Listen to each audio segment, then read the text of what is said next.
খায়েশ অপবিত্র। এর জন্য প্রেম করেন। এর জন্য বাবা জাহাঙ্গীর বলেছে, কাম যখন বৃত্ত হয় প্রেম হয়ে যায় বিন্দু, আর প্রেম যখন বৃত্ত হয়া কাম হয়ে যায় বিন্দু। কাম ছাড়া প্রেম নাই। কাম মানে কি? আকাঙ্ক্ষা। যে কোনো জিনিসের আকাঙ্ক্ষাকে বলা হয় কাম। আপনি যদি চান আপনি ডক্টর হবেন, এটাও আকাঙ্ক্ষা। আপনি যদি চান আপনি একজন জ্ঞানী মানুষ হবেন, এটা আকাঙ্ক্ষা। ব্যবসায়ী হবেন, আকাঙ্ক্ষা। আপনি যদি মনে করেন আপনি অনেক সম্পদশালী হবেন, এটাও আকাঙ্ক্ষা। আপনি যদি মনে করেন যে আমি একজন নেতা হব, এটা আকাঙ্ক্ষা। আকাঙ্ক্ষা এইটা থেকে প্রেমের জন্ম। তখন কি করে? ওইটার প্রতি সে মন প্রাণ সব লাগায় দেয়। নেতা অনেলে যা খুশি হ্যাঁ তাই করে, ব্যবসায়ী অনেলে যা খুশি তাই করে, যা দরকার পড়ে। কারণ ফুলের যিনি রব, তার হইতে আপনার নিকট যাহা নাজিল করা হয়েছে আপনি তাহা প্রচার করুন। রসুলের রবের নিকট হইতে রসুলের কাছে যাহা নাজিল করা হয়েছে তাহা প্রচার করার জন্য রব্বুল আলামিন বলতেছে। তাহলে রসুলের এই আয়াতটি নাজিল হয়েছে বিদায় হজের পরে। বিদায় হজের শেষ করার পরে যখন রসুল আকরাম সাল্লাল্লাহু আলাইহি ওয়াসাল্লাম মক্কা শরীফ থেকে মদিনা শরীফের উদ্দেশ্যে রওনা দিয়েছেন, ওই সময় এই আয়াতে কি নাজিল করা হয়েছিল যাহা প্রচার করতে বলা হলো? এই আয়াত নাজিল হওয়ার পরে মহানবী যখন মদিনা থেকে কিছু দূরে একটি স্থান আছে, সেই স্থানটির নাম হচ্ছে খুম। খুম নামক স্থান। খুম মানে হচ্ছে জলাশয়, গাদির মানে হচ্ছে জমা হওয়া।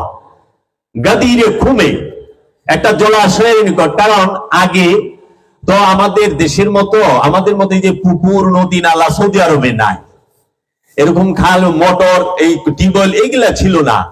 মরুভূমির মধ্যে যেইখানে জলাশয় থাকতো, পানি জমা থাকতো, ঠিক ওইখানেই কোন সফরের অথবা কোন যুদ্ধের সৈন্যরা এবং সফরের যারা কাফেলা ছিল, এই কাফেলাগুলো অবস্থান করত যে পানিকে, কারণ হাত মুখ ধোয়ার ব্যাপার আছে, পানি পান করার ব্যাপার আছে, পানির প্রয়োজন। ওই পানি যেখানে থাকে সেই জায়গাটার মধ্যেই তাঁবুগুলো তারা নিয়ে অবস্থান করে।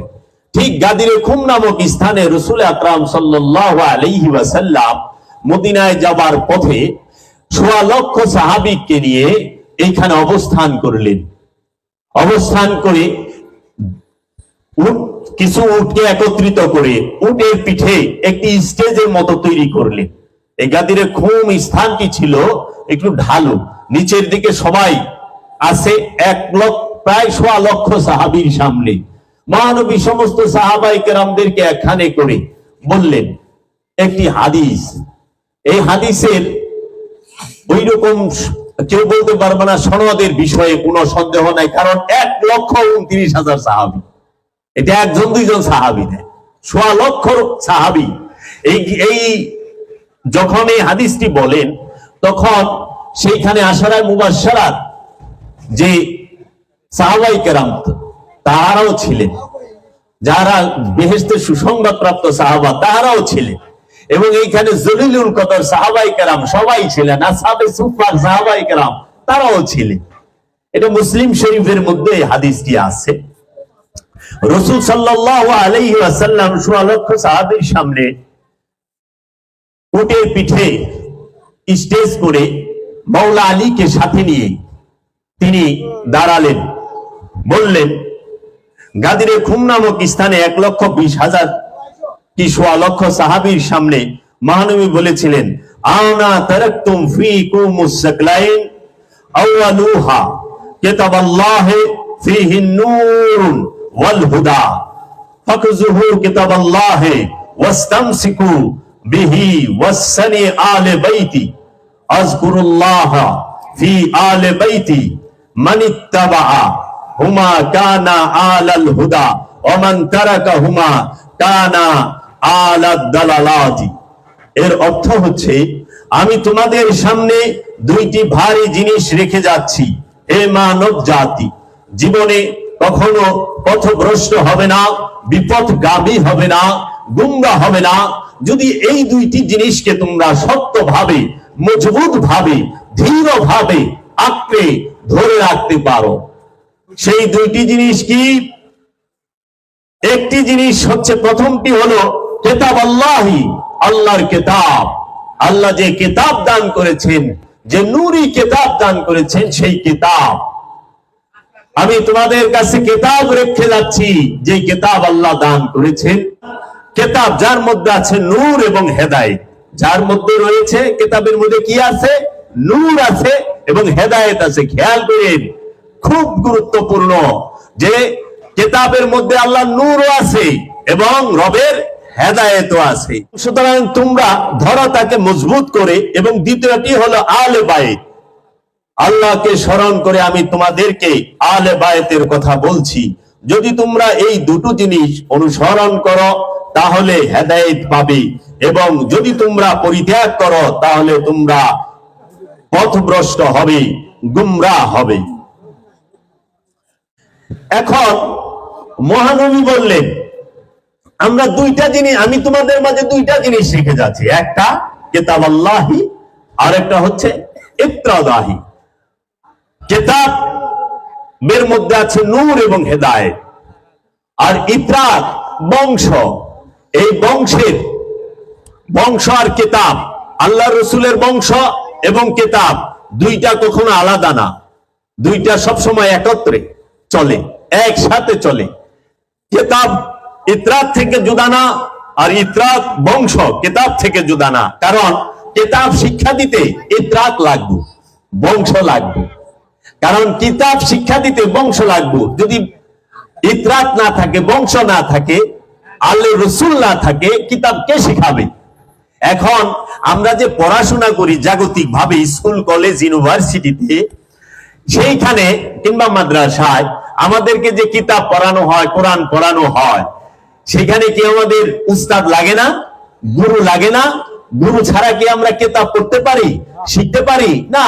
অক্ষর পরিচয় মা বাবা করায়, অথবা মক্তবের আলেম করায়, অথবা আমাদের যে প্রাইমারির যে শিক্ষক, নার্সারির যে শিক্ষক, সে আমাদেরকে অক্ষর পরিচয় করায় দেয়। তারপরে যায় আমরা কিতাব পড়ি, তাও গুরু লাগে। স্কুল কলেজ আছে, কিতাবও আছে, কিন্তু গুরু নাই, কাজ হবে না। আর আপনি যদি বলেন যে ভাই কিতাব তো আছে, বই আছে, আমরা বই কিনা বাইতে বইয়া পড়ো, আবার বাইতে আমরাই পরীক্ষা দিব, আমি খাতা দেব, আমি রেজাল্ট দেব, যে আমি 100-র মধ্যে কত পাইলাম, হইব না। কিতাবও লাগবো, বিদ্যালয়ও লাগবো, এবং গুরুও লাগবো, শিক্ষকও লাগবো। এখন যদি বিদ্যালয় না থাকে, কিতাব থাকে আর শিক্ষক থাকে, শিক্ষা হবে, শিক্ষা হবে। কিন্তু এখন বিদ্যালয় আছে, কিতাব আছে, কিন্তু শিক্ষক নাই, শিক্ষা হবে? হবে না। আবার দেখেন, বিদ্যালয় যদি না থাকে, কিতাবও যদি না থাকে, বইও যদি না থাকে, তাও শিক্ষা হবে যদি শুধু গুরু থাকে, যদি শুধু গুরু থাকে। কারণ গুরুর সোহবতে যায় শিক্ষা অর্জন করতে হয়। তার প্রমাণ সারা পৃথিবীতে ইসলাম ধর্মে, মুসলমান ধর্মে, অন্য ধর্মের কথা বলবো না, যেহেতু আমি ইসলাম ধর্মের অনুসারী। ইসলাম ধর্মে যে কিতাব, যে কোরআন, 1450 বছরের আগে তো কোনো কিতাব ছিল না। ছিল কোন হাদিসের কিতাব ছিল 1450 বছর আগে? কোন ইজমা, কিয়াস, মানতিক, এই সমস্ত কোন কিতাব ছিল না। কুরআনুল মাজিদকে সংরক্ষণ করছে হযরত উসমান রাদিয়াল্লাহু তাআলা আনহু। সেটাও মহানবীর ওফাতের পরে, হযরত উসমান রাদিয়াল্লাহু তাআলা আনহুর ক্ষমতার আমলে। তাহলে সেইটাও তো 1450 বছরের ভিতরেই, এর আগে তো ছিল না। কিন্তু হেদায়েতের শিক্ষা, আধ্যাত্মবাদের শিক্ষা, এই সমাজ চালানোর শিক্ষা, পরিবার চালানোর শিক্ষা, সেটা তো বাবা আদম থেকে ছিল। বাবা আদমের আমলে তো কোনো কিতাব ছিল না। বাবা নূহের আমলে এই যে লিখিত পুস্তক তো আমরা পাই নাই। কোন ইউনিভার্সিটি ছিল, মাদ্রাসা ছিল না, কিন্তু শিক্ষা তো ছিল। এর জন্য গুরু থাকলে, বিদ্যালয় না থাকলেও চলবো, কিতাব না থাকলেও চলবো, গুরু থাকলে শিক্ষা হবে। আর যদি বিদ্যালয় থাকে, কিতাব থাকে, কিন্তু গুরু নাই, শিক্ষা হবে না। শিক্ষা চলবে না, কারণ সোহবতে থাইকা শিক্ষা অর্জন করা যায়। আগেকার দিনের মহাপুরুষগণ তাহারা সোহবতে থাইকাই কি করছে, জ্ঞান অর্জন করছে, বিদ্যা অর্জন করছে। যেরকম মা মারিয়াম, হযরত মা মারিয়াম আলাইহিস সালাতু ওয়াস সালাম, তিনি কিন্তু কোন নবী নন, তিনি হচ্ছেন ওলি, আল্লাহর ওলি। সে হযরত জাকারিয়া আলাইহিস সালাতু ওয়াস সালামের ভাইরা বেটি, হযরত ইমরান আলাইহিস সালাতু ওয়াস সালামের মেয়ে মা মারিয়াম হযরত জাকারিয়া নবীর ভাইরার মেয়ে, ভাগ্নি। হযরত জাকারিয়া নবী থেকে মা মারিয়াম শিক্ষা গ্রহণ করেন, মেহরাবে মুরাকাবা মুশাহেদা করেন। দেখেন, কিতাব ছিল না, কিন্তু বিদ্যালয় মাদ্রাসা ছিল না, কিন্তু মা মারিয়াম কিন্তু শিক্ষা গ্রহণ করছে, কারণ নবী ছিল, রাসূল ছিল, ওলি ছিল, আব্দুহু ছিল। এর জন্য কিতাব রাখলাম, সাথে বংশ রাখলাম, কারণ কিতাব বুঝাইতে বংশ লাগবে, কিতাব শিক্ষা দিতে ইতরাত লাগবে, ইতরাত ছাড়া হবে না। তখন এই 1,29,000 সাহাবীর সামনে মহানবী সমস্ত সাহাবীর সামনে বললেন, আমি কি তোমাদের জান থেকে প্রিয় নই? সেই সময় যে সাহাবায়ে কেরাম ছিল তারা ছিল শামের, মানে সিরিয়া এবং মদিনা। মক্কার সাহাবায়ে কেরাম ওই রকম ছিল না, কারণ মক্কা থেকে তো মদিনার উদ্দেশ্য মহানবী অলরেডি চলে গেছে। আর এই সিরিয়া, শামের এবং মদিনা শরীফের সাহাবায়ে কেরামদের কে আমরা পরে দেখেছি যে কারবালার সময় তাহারাই, মাওলা আলীর কারবালারও আগে সিফিনের যুদ্ধ হয়, সিরিয়ার যারা সাহাবায়ে কেরাম ছিল, অনুসারী ছিল, তাদের সাথে মুয়াবিয়া ওনার সাথে যে সৈন্যরা ছিল তারা বেশিরভাগ ছিল সিরিয়া, মানে শামের। এর জন্য মহানবী সেইখানে বললেন, আমি কি তোমাদের জীবন থেকে প্রিয় না? তখন সমস্ত সাহাবায়ে কেরাম বললেন, কালু বালা ইয়া রাসূলুল্লাহ, নিঃসন্দেহে ইয়া রাসূলুল্লাহ, আপনি আমাদের জীবন থেকে প্রিয়। তখন আল্লাহর হাবিব বললেন, আমি কি তোমাদের জীবন থেকে আওলা নই? আওলা রব্বুল আলামিন কোরআনে বলছেন, আন-নাবিয়্যু আওলা বিল মুমিনিন। আন-নাবিয়্যু, এই নবীগণ হচ্ছে আওলা, মানে জীবনের থেকেও যে বেশি প্রিয় তাকে বলা হয় আওলা। আওলা বিল মুমিনিন, মুমিনদের জীবন থেকে বেশি প্রিয় হচ্ছে আল্লাহর নবীগণ। মুমিনদের, ইনসানের না, আমানুর না, নাসের না, জিনের না, মুমিনের জীবন থেকে বেশি প্রিয় কে? আল্লাহর নবীগণ। মুমিনগণের মাতা হচ্ছে আল্লাহর নবীগণের স্ত্রী। খেয়াল করেন, মুমিনের, মানুষের না, ইমানদারের না, মুসল্লির না, মুমিনকে যে খান্নাস মুক্ত নফসের অধিকারী, যেই নফস জাগ্রত রূহ, মানে রবের নূরের মাঝে ভাসমান হয়ে রয়েছে, যিনি যার কলবের নিকটে রব্বুল আলামিন রব রূপে বিরাজমান, সে হচ্ছে মুমিন। এই মুমিনের জানের থেকেও প্রিয় হচ্ছে নবীগণ, এবং নবীগণের স্ত্রী হচ্ছে মুমিনগণের মাতা। সেইখানে মহানবী বলতেছে, আমি কি তোমাদের জীবন থেকে প্রিয় নই?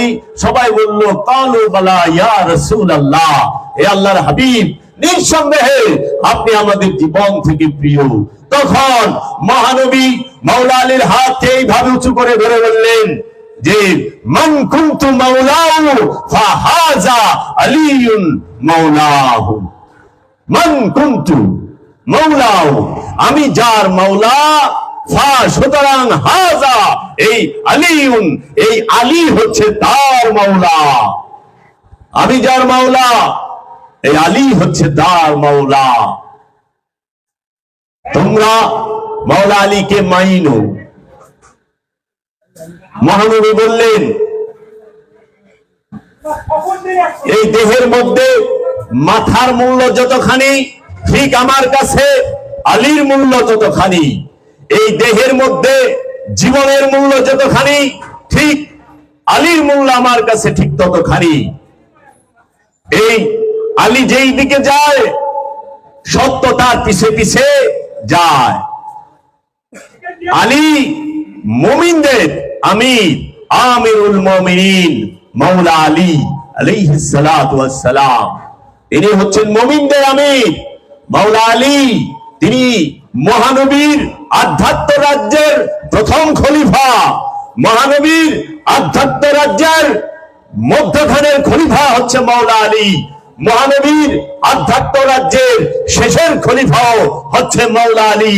মহানবীর সর্বকালে, মহানবীর আধ্যাত্ম রাজ্যের সর্বকালের সর্বশ্রেষ্ঠ খলিফা হচ্ছে মাওলা আলী। সমস্ত ওলিদের মাওলা মাওলা আলী। যে আলী আলী করে সে ওলিতে পরিণত হয়। মাওলা আলী, মাওলা আলী সে কে? সমস্ত ওলিদের মাওলা, সমস্ত ওলিয়া উলিয়াদের মাওলাই হচ্ছে মাওলা আলী। আর সমস্ত নবীদের মাওলা হচ্ছে মহানবী হযরত মুহাম্মদ সাল্লাল্লাহু আলাইহি ওয়াসাল্লাম। এবং মাওলা আলীর মাওলা হচ্ছে মহানবী, মাওলা আলীর মাওলা হচ্ছে মহানবী। মহানবী মাওলা আলীকে আধ্যাত্মবাদের সিনার এলেমের রাজা বানিয়েছেন। তাই মহানবী মাওলা আলী সম্পর্কে বলেছেন, আনা মদিনাতুল ইলমি আলিউ বাবাহা। আমি এলেমের শহর। মহানবী হচ্ছেন এলেমের শহর, আর মাওলা আলী হচ্ছেন সেই শহরের একমাত্র দরজা। আর কোন দরজা সিনার এলেমের নাই। রহস্য জগতের আধ্যাত্মবাদের একমাত্র দরজাই হচ্ছে মাওলা আলী, যিনি মহানবী থেকে মাওলায়াত প্রাপ্ত, যিনি মহানবী থেকে আধ্যাত্ম রাজ্যের খেলাফত প্রাপ্ত। এই গাদিরে খুমের মধ্যে সমস্ত সাহাবায়ে কেরাম মাওলা আলীর হাতে হাত দিয়ে এই আধ্যাত্ম রাজ্যের খলিফা হিসাবে মাওলা আলীকে মেনে নিলেন। সিনার ইলমের একমাত্র কর্ণধার হিসেবে মেনে নিলেন। মাওলা আলীকে মহানবী এই পৃথিবীর, এই সারা পৃথিবীর মধ্যে এতটুকু একটা রাষ্ট্র সৌদি আরব, এটা একটা মহাদেশও না, এতটুকু। এই ওই সময় তো সৌদি আরব ছিল না, জাজিরাতুল আরব। জাজিরাতুল আরবের কি একটা প্রদেশ, সেটার নাম কি মক্কা, আরেকটা মদিনা, হেজাজে মক্কা, হেজাজে মদিনা, সিরিয়া। হ্যাঁ, এই সমস্ত এতটুক জায়গার লেগা মাওলা আলীকে মহানবী খলিফা বানায় নাই। আর এতটুক জায়গার খলিফা মাওলা আলী নয়, সমস্ত জগতের একমাত্র রব হচ্ছে আল্লাহ রাব্বুল আলামিন। আর সমস্ত জগতের এই রবের জগৎ যতক্ষণ যাহা পর্যন্ত বিস্তৃত, যে পর্যন্ত বিস্তৃত, সেই পর্যন্ত একমাত্র রহমত হচ্ছে আমা আরসালনাকা ইল্লা রাহমাতাল লিল আলামিন। আল্লাহর হাবিব হযরত মুহাম্মদ সাল্লাল্লাহু আলাইহি ওয়াসাল্লাম হচ্ছে রব্বুল আলামিনের সমস্ত জগতের রহমত। এটা রব্বুল আলামিন নিজেই বলছে, হে আমার হাবিব, আমি যে আপনাকে সমস্ত জগতের রহমত হিসেবে প্রেরণ করেছি আমার হাবিব। আপনি হচ্ছেন রাহমাতাল লিল আলামিন, আপনি সাইয়্যিদুল মুরসালিন, আপনি ইমামুল আম্বিয়া, আপনি সমস্ত নবীদের ইমাম, সমস্ত রাসূলদের ইমাম, সমস্ত ওলিদের ইমাম, সমস্ত আব্দিয়াতের ইমাম। আপনি রহস্য জগতের কেন্দ্রবিন্দুতে অবস্থান করেন। ইয়া হাবিবাল্লাহ, ইয়া রাসূলুল্লাহ। সেই আল্লাহর হাবিবের যেই পর্যন্ত মাওলায়াত আছে, সেই পর্যন্ত মাওলা আলীর মাওলায়াত। মাওলা আলী মহানবীর রহস্য জগতের, আধ্যাত্ম জগতের, সিনার ইলমের একমাত্র মাওলা। এই মহানবী মাওলা আলী, মা ফাতেমাতুজ জাহরা, মাওলা হুসাইন, মাওলা হাসান আলাইহিস সালাতু ওয়াস সালামের এই পাক পাঞ্জাতনের ভিক্ষা যার কপালে নসিব হয় না, সে কখনো ওলি হইতে পারে না, সে কখনো রবের দিদার পায় না, সে কখনো আত্মপরিচয় পায় না। যার কপালে আলে রাসূলে, আলে বাইতে পাক পাঞ্জাতনের ভিক্ষা জুটে, সেই একমাত্র রহস্য জগতের রহস্যের মাঝে ডুবে থাকতে পারে। তাই আল্লাহর হাবিব বললেন, তোমরা শুনিয়া রাখো, যে আলীর বিরুদ্ধে অস্ত্র ধরে সে আমি মুহাম্মদ সাল্লাল্লাহু আলাইহি ওয়াসাল্লামের বিরুদ্ধে অস্ত্র ধরে, যে আলীর বিরোধিতা করে সে আমি আল্লাহর হাবিবের বিরোধিতা করে, যে আলীকে দেখতে পায় না সে আমি আল্লাহর হাবিবকেও দেখতে পারে না। তাই আল্লাহর হাবিব মহানবী বলেছেন যে মুনাফিক চেনার, কাফেরের কথা কয় নাই, বলে মুনাফিক চেনার একমাত্র মাধ্যম হচ্ছে মাওলা আলী। মাওলা আলীর নাম শুনলে যার কষ্ট হয়, মাওলা আলীর নাম নিতে যে কৃপণতা করে, মাওলা আলীকে দেখলে যার মুখ গুমরা হয়, সেই মুনাফিক। সেই মুনাফিক কাফের না বলে, কারণ কাফের সে তো আল্লাহ এবং আল্লাহর রসুলকে এবং আলে রসুলকে অস্বীকারী, আল্লাহর কোরআনকে অস্বীকারী। আর মুনাফিক যে সে হচ্ছে লেবাস দইরা, মুখে মুখে স্বীকার করে কিন্তু অন্তর থেকে করে না, লেবাসে পরিপূর্ণ কিন্তু ভিতরে ঈমান নাই, সে ভিতরে বৈশা বৈশা ষড়যন্ত্র করে। এর জন্য আল্লাহর হাবিব বলছেন এবং রব্বুল আলামিন বলছে, কাফের হইতে মুনাফিক অনেক ডেঞ্জারাস, বিপজ্জনক, ভয়ানক। তো মাওলা আলী আলাইহিস সালাতু ওয়াস সালাম কে একটু কখনো মাওলা আলীর ফাজাইল কি বর্ণনা করা হয় না? কি এমন দুঃখ আমাদের, আমরা মাওলা আলীর ফাজাইল বর্ণনা করতে পারি না। মাওলা আলীর ফাজাইল যদি আমি বর্ণনা করি, আমাকে যদি কেউ কিছু বলে কি আসে যায়, কি আসে যায়? ঈমান তো তাকে বলে যে আল্লাহর হাবিবকে বিশ্বাস করে, আল্লাহর হাবিবকে মহব্বত করে, যে সেই তো ঈমানদার। আল্লাহর হাবিবকে বিশ্বাস করা এবং মহব্বত করার নামই তো ঈমান। আল্লাহর হাবিবের বংশকে মহব্বত করার নামই তো ঈমান। আল্লাহর হাবিবের বংশকে মহব্বত না কইরা আল্লাহর হাবিবরে কি মহব্বত হবে? এখন আপনাকে মিসাল স্বরূপ বলি, আপনার ছেলেরে যদি কেউ একটা থাপড় দেয় জোরে, কিংবা একটা বাড়ি দেয়, আপনি কি তার সাথে গলা মিলাইবেন কোনদিন? সে গলা মিলাইবার ছেলে না। তাহলে আপনার ছেলেরই এত দাম, তাহলে মহানবীর আওলাদদের যারা বিরোধিতা করবে, মহানবীর আওলাদদেরকে যারা কষ্ট দিবে, তাদেরকে মহানবী গলায় বুকে তুলে নিব, এটা কেমনে? তাদেরকে মানতে হবে। তাহলে আলে রসুলকে, আজকে সেই বিষয়ে মাওলা আলীকে, মাওলা আলী হচ্ছে মহানবীর ভাই। মহানবী এই জগতে কাউকে ভাই বলে সম্বোধন করেন নাই। মহানবী বলেছেন, হে আলী, তুমি হচ্ছ এই পৃথিবীতে এবং আখিরাতে আমার ভাই। আলী, তুমি হচ্ছ পৃথিবীতে এবং আখিরাতে আমার ভাই। আল্লাহর হাবিবের কোনো ভাই হয় না, কিন্তু আল্লাহর হাবিব বলছে তুমি আমার ভাই। মহানবীর একমাত্র জামাতা কে? মাওলা আলী আলাইহিস সালাতু ওয়াস সালাম, একমাত্র জামাতা। মহানবীর আধ্যাত্ম রাজ্যের একমাত্র বাদশাহ মাওলা আলী। মাওলা আলী পৃথিবীর বাদশাহী করার জন্য আসে নাই। মাওলা আলী দুনিয়ার রাজা না, মাওলা আলী দিলের রাজা, দিলের। মাওলা আলী হৃদয়ের রাজা, হৃদয়ের রাজ্যে মাওলা আলী রাজ করে। দুনিয়ার রাজত্ব তো এতটুক, অল্প সময় কত দুনিয়ার রাজা মিটা গেছে, নাম জানা আছে কারো?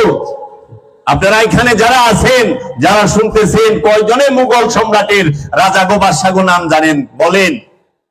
রোম সাম্রাজ্যের কয়টা রাজা বাদশার নাম জানেন? কিন্তু মাওলা আলীর নাম তো সবাই জানে। আলী মাওলা, মাওলা আলী আলাইহিস সালাতু ওয়াস সালাম। মাওলা আলী হচ্ছে হৃদয় রাজ্যের রাজা। মাওলা আলী পৃথিবীর রাজত্ব করার জন্য আসে নাই। আলে মুহাম্মদ সমস্ত আলমের রাজা, বাদশাহ, তাহাদের ভিক্ষায় মানুষ হেদায়েত প্রাপ্ত হয়।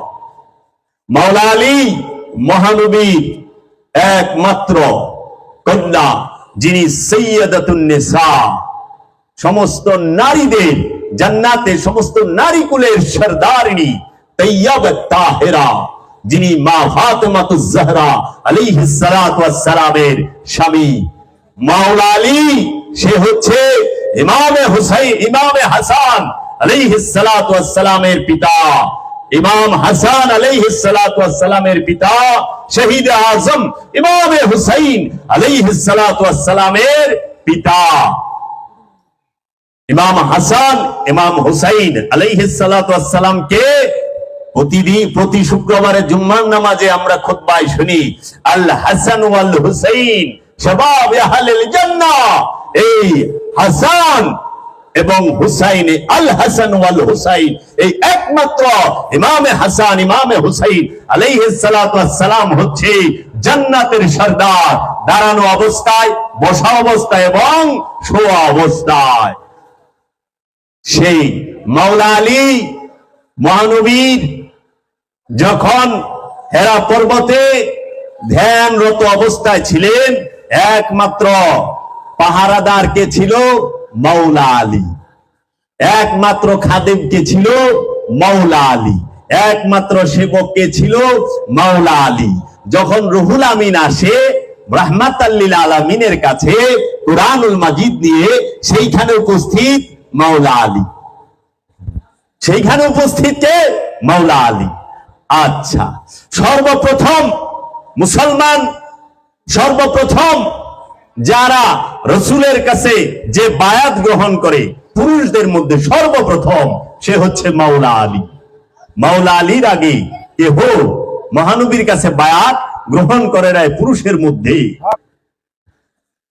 মাওলা আলী পৃথিবীর বুকে একমাত্র ব্যক্তি, একমাত্র মহামানব যিনি মসজিদুল হেরেমের ভিতরে আগমন করে, যার জন্ম হয়, যার আগমন হয় কাবা শরীফের হেরেম শরীফের ভিতরে, একমাত্র মাওলা আলী। মহানবীর জিব্বা মুবারক সর্বপ্রথম যে জিব্বা মুবারক থেকে লালা চুষে নেয় সে হচ্ছে মাওলা আলী।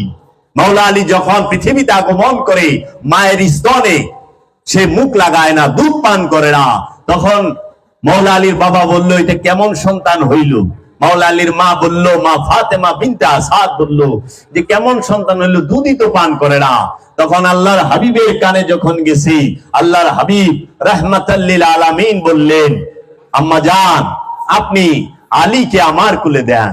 মহানবী মাওলা আলীকে মহানবীর কুলে নিয়া তার মহাপবিত্র জিব্বা মুবারক মাওলা আলীর মুখে ঢুকায় দিলেন। মাওলা আলী সর্বপ্রথম মহানবীর লালা মুবারক চুষে পান করলেন। তাহলে মহানবীর জিব্বার লালা দিয়ে সর্বপ্রথম পান করে সে মাওলা আলী। মাওলা আলীকে মহানবীর ইসলাম প্রচারের ক্ষেত্রে 27টা যুদ্ধ হয়, প্রত্যেকটা যুদ্ধের নেতৃত্ব দান করে সরদার মাওলা আলী। মহানবীর পতাকাবাহী আলমদার যিনি, সে হচ্ছে মাওলা আলী। মহানবীর পতাকা ঝান্ডা যার হাতে থাকতো সে হচ্ছে মাওলা আলী। মাওলা আলী আলাইহিস সালাতু ওয়াস সালাম সে মহানবীর বুকে, মহানবীর কুলে, মহানবীর পিঠে চড়ে কে? মাওলা আলী। কারণ মহানবীর পিতা ইমাম আব্দুল্লাহ আলাইহিস সালাতু ওয়াস সালাম তিনি ইন্তেকাল করেন, পর্দা করেন মহানবীর আগমনের 6 মাস আগে, এবং মহানবীর আগমনের 6 মাস পরে মহানবীর মাতা মা আমেনা আলাইহিস সালাতু ওয়াস সালাম পর্দা গ্রহণ করেন। মহানবীকে লালন পালনের দায়িত্ব মহানবীর আপন চাচা ইমাম আবু তালিব আলাইহিস সালাতু ওয়াস সালাম তিনি নেন, এবং তার স্ত্রী মা ফাতেমা বিনতে আসাদ 17 বছর পর্যন্ত মহানবী তার আপন চাচা ইমাম আবু তালিব আলাইহিস সালাতু ওয়াস সালামের ঘরে লালিত পালিত হন, বড় হন। তাইলে এই দুধের শিশুকে, এই ছোট শিশুকে মহানবী যে মা ফাতেমা বিনতে আসাদের কাছে লালিত পালিত হলেন, মায় তাকে গোসল করায় নাই, মায় তাকে স্তন দুধ পান করায় নাই, মায় তাকে খাবার রান্না করে খাওয়ায় নাই, বুকে কোলে পিঠে কইরা বড় করে নাই। মহানবী যেই পাথরে একবার চুমা দিছে হাজরে আসওয়াতে, সারা জগতের সমস্ত হাজি গলে গিয়ে ওইটা ফরজ হয়ে গেছে গা, হজে যায় চুমা দেয়, একবার চুমা দিছে। আর মহানবী আর হযরত ইব্রাহিম নবী মাকামে ইব্রাহিমের উপরে একবার আয়া দাঁড়াইছে, পা কদম মুবারকের চিহ্ন পড়ে গেছে, সেইখানে হাজী সাহেবরা যায় ওইখান থেকে মুসল্লা গ্রহণ করে। এটা সূরা বাকারায় বলে দিছে যে তোমরা মাকাম ইব্রাহিম থেকে মুসল্লা গ্রহণ করো, সেইখানে হাজিরা যায় ওইখানে 2 রাকাত নামাজও পড়ে। তাহলে পরে একবার। আর মহানবী মাওলা আলী মার বুকে, মাওলা আলীর মার কোলে, মাওলা আলীর মার বিছানায় কত হাজার বার উঠছে বইছে, কত হাজার কত দিন ঘুমাইছে, 17 বছর। একটু হিসাব করেন না। কে বলে এই ফাজাইল? আজ পর্যন্ত শুনছে কেউ এইভাবে বলতে? না। যদি কেউ অপবাদ দেয়, काफिर आशिक हूं मैं, बंदा इस्लाम ना हूं, बुत परस्ती मेरी जिंदगी है, बुत परस्ती मेरी बंदगी है, बुत परस्ती मेरी दिलदार भी है। আমি প্রেমের কাফের, ইসলামের বান্দা আমি নই। আমার মুর্শিদের পায়রবি মধ্যে আমি আমার জীবনকে উৎসর্গ করে দিয়েছি। এটি আমার ইবাদত, এটি আমার বন্দেগী, আমার মুর্শিদের পায়রবি। তাহলে পরে মাওলা আলীর পায়রবি ছাড়া, মহানবীর পায়রবি ছাড়া, পাক পাঞ্জাতনের পায়রবি ছাড়া, আল্লাহর ওলিদের গোলামি ছাড়া কিভাবে জান্নাত চান? জান্নাতের সর্দার গো কুবায়া কাইটা জান্নাতে যাইবার চান? কোন বুকার রাজ্যে বাস করেন? জান্নাতের সর্দারিনী যিনি, জান্নাতের সর্দার যারা, জান্নাতের মালিক যিনি মহানবী, সেই আলকে আপনারা অস্বীকার করে, অমান্য করে আপনারা তাদেরকে খাটো করে কোন জান্নাতে যাইতে চান? আদৌ কি সম্ভব? কখনোই না। তাজিম করতে হবে, ইজ্জত করতে হবে। মাওলা আলী আলাইহিস সালাতু ওয়াস সালাম তিনি মহানবীর পবিত্র কাঁধ মোবারকে উঠেছেন। কাবা শরীফের মূর্তি ভাঙতে সময় মহানবী বললেন, আলী তুমি আমার কাঁধে উঠো। জগতে কোন ব্যক্তি কোন সাহাবায়ে কেরাম মাওলা আলী মহানবীর কাঁধে স্পর্শ করতে পারে না। উদ্ভূত অনেক দূরে থাক, কারণ মাওলা আলী সে হচ্ছে আওলাদ, গোলাম নয়। সমস্ত সাহাবায়ে কেরাম হচ্ছে মহানবীর গোলাম, আর মাওলা আলী হচ্ছে মহানবীর আওলাদ, বংশ। আওলাদ আর গোলাম এক না, মনে রাখতে হবে। এই জন্য মাওলা আলী সাহাবীও, আওলাদু। মহানবী মাওলা আলী বংশ, সাহাবীও, অনুসারীও। মাওলা আলী সে কি? সে মহানবী থেকে রিসালাত প্রাপ্ত, বেলায়েত প্রাপ্ত, আবদিয়াত প্রাপ্ত। মাওলা আলী হচ্ছে রিসালাত প্রাপ্ত, বেলায়েত প্রাপ্ত, আবদিয়াত প্রাপ্ত মহানবী থেকে। এর জন্য মহানবী মাওলা আলীকে বলল, আলী তুমি আমার বিছানায় শুয়ে পড়ো। যখন হিজরতে যায় মহানবী, কাফেরেরা মহানবীর রুমকে চারদিক থেকে 40 কাফের 80টা সুর ছায়া রইছে। মহানবী বাইবেলে আঘাত করব, এমন সময় মহানবী কাছে ওহী নাজিল হইল, এই মুহূর্তে আপনি হিজরত করেন। মহানবী কি করলো? দরজা খুইলা, মহানবীর দরজা খুইলা এক মুষ্ট ধুলা নিয়া ঠেকে দিল সামন দিকে। চতুর্দিকে সব কাফের চোখে গেল, দলটা আছে, ঠেকলো সামনে, গেল চতুর্দিকে। ঘটনা কি? এইখানটা মহানবী বের হয়ে গেল আবু বকর সিদ্দিক রাদিয়াল্লাহু তাআলা আনহুকে নিয়া। তাইলে সাহাবাকে কেন বিছানায় শোয়াইলো না? হযরত আবু বকর সিদ্দিক তো মুরব্বী না বয়সে, সাহাবা শোয়াইলো না? মুরিদের জন্য মুর্শিদের বিছানায় বসা হারাম, মুরিদের জন্য মুর্শিদের বিছানায় শোয়া হারাম। এটা আমার কথা না, কোরআনে সূরা হুজরাতে বলতেছে, খবরদার আমার রাসূলের কদমের আগে কদম বাড়ায় না, আমার রাসূলের কণ্ঠস্বরের উপরে উচ্চ কণ্ঠে কথা বলো না, আমার রাসূলের মেহরাবের মধ্যে রুমের দরজায় যায় খটখট করো না, দস্তক দিও না। যদি দাও তোমাদের আমলকে আমি জ্বালিয়ে দেব, জব্দ করব, হাত করব। জব্দ করা মানে আটকায় ভালা, ক্রোধ করা, আয়াতে নিয়ে নেওয়া, আর জ্বালায় দিব মানে জ্বলে গেলে আর কি থাকবো? ছাই সারা আমলই জ্বালায় দিব। আর এখন তো এমন হইছি, আরবি জানা পণ্ডিতেরা মহানবীর দরজা মাপে। আল্লাহ কইতেছে কদমের আগে কদম রাখো না, মহানবীর কণ্ঠস্বরের উপরে উচ্চ কণ্ঠে কথা বইল না। আর এখন এ আরবি জানা, গ্রামার জানা পণ্ডিতেরা মহানবীর দরজা মাপে। মহানবী কোন পর্যন্ত আছেন, মহানবীকে কি বলা যাবে কি বলা যাবে না। আল্লাহ বলে আপনি আমার হাবিব, মোল্লার হয় না। কি একটা যন্ত্রণা! আসলে না, মহানবী আবু বকর সিদ্দিক রাদিয়াল্লাহু তাআলা আনহুকে বললেন, আবু বকর তুমি আমার সাথে চলো। মহানবীর সামান সাহাবী বহন করলো, আর আওলাদকে বলল, আলী তুমি আমার বিছানায় শুয়া পড়ো, আলী তুমি আমার বিছানায় শুয়া পড়ো। এমন শোয়া শুইছে মাওলা আলী, এমন ভাবে শুইছে, এই 40 কাফের, এরা কিন্তু বাইরের কেউ না, মহানবীর বংশের মানুষই, যারা সারা জীবন মহানবীকে ছোট থেকে বড় হইতে দেখছে, তারাও বুঝে নাই যে এই যে মহানবী শুয়া রয় নাই, এটা জন্ম কেউ হুবহু মহানবীর মতোই শুয়া রয়েছে।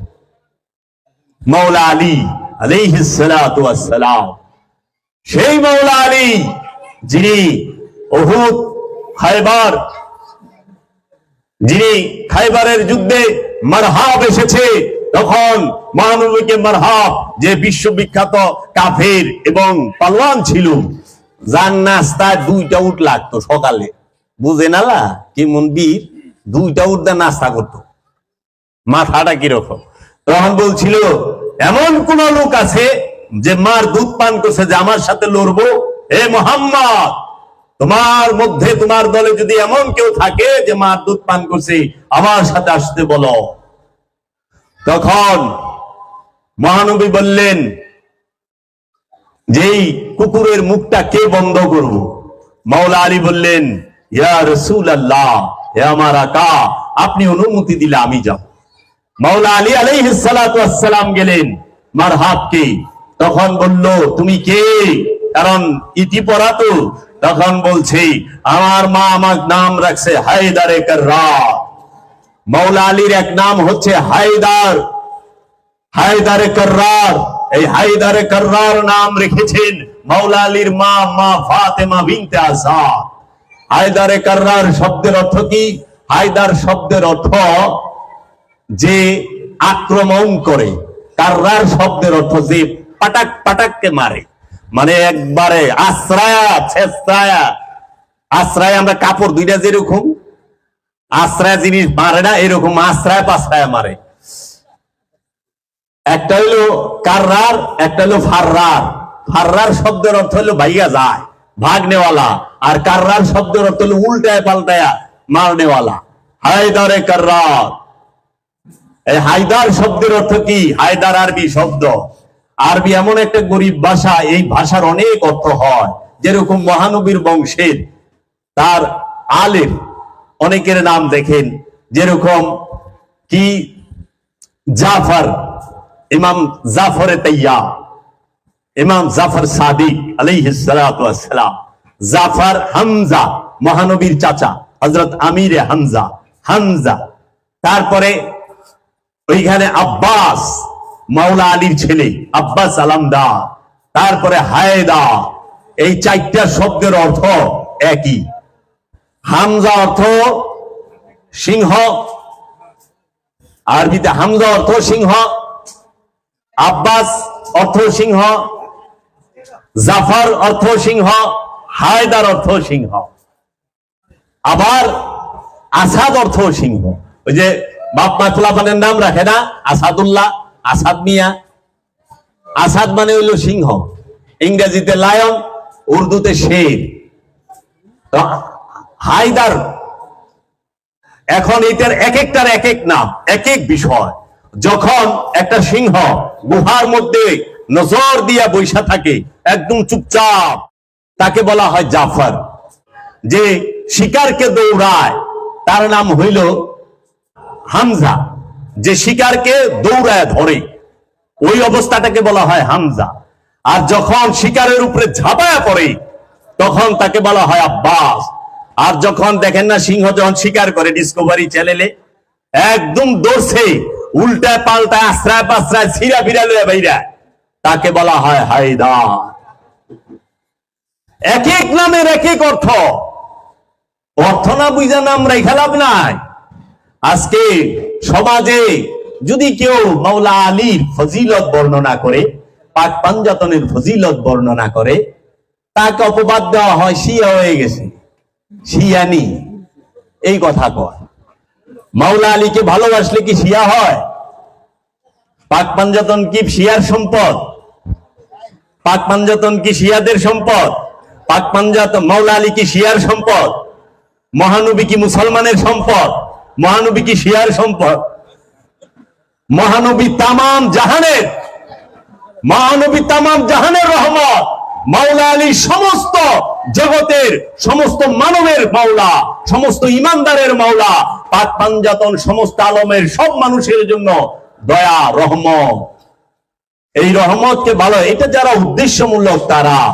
মাওলা আলীকে গাউসে পাক আব্দুল কাদের জিলানী আলাইহিস সালাতু ওয়াস সালামের বাবা, দাদা, আধ্যাত্ম রাজ্যের পিতা, আর দৈহিক সম্পর্কে দাদা, রক্তের সম্পর্কে।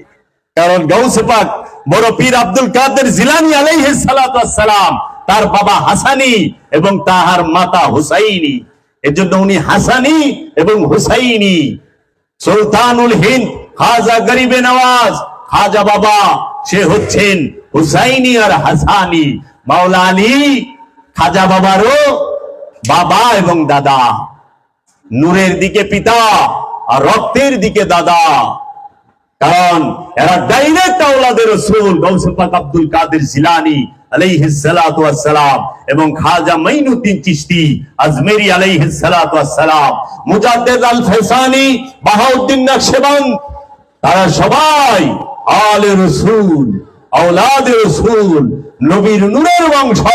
পৃথিবীতে যত ওলি আল্লাহ এসেছেন, ইমাম গজ্জালি, মুহিদ্দিন ইবনুল আরাবি, হুজ্জাতুল ইসলাম ইমাম গজ্জালি, মুহিদ্দিন ইবনুল আরাবি, বাবা Shamsed Tabriz, Jalaluddin Rumi, Omar Khayyam, আল্লামা জামি, এরা সবাই আলে রাসূল। বাবা বুল্লে শাহ, হাফেজ সিরাজি,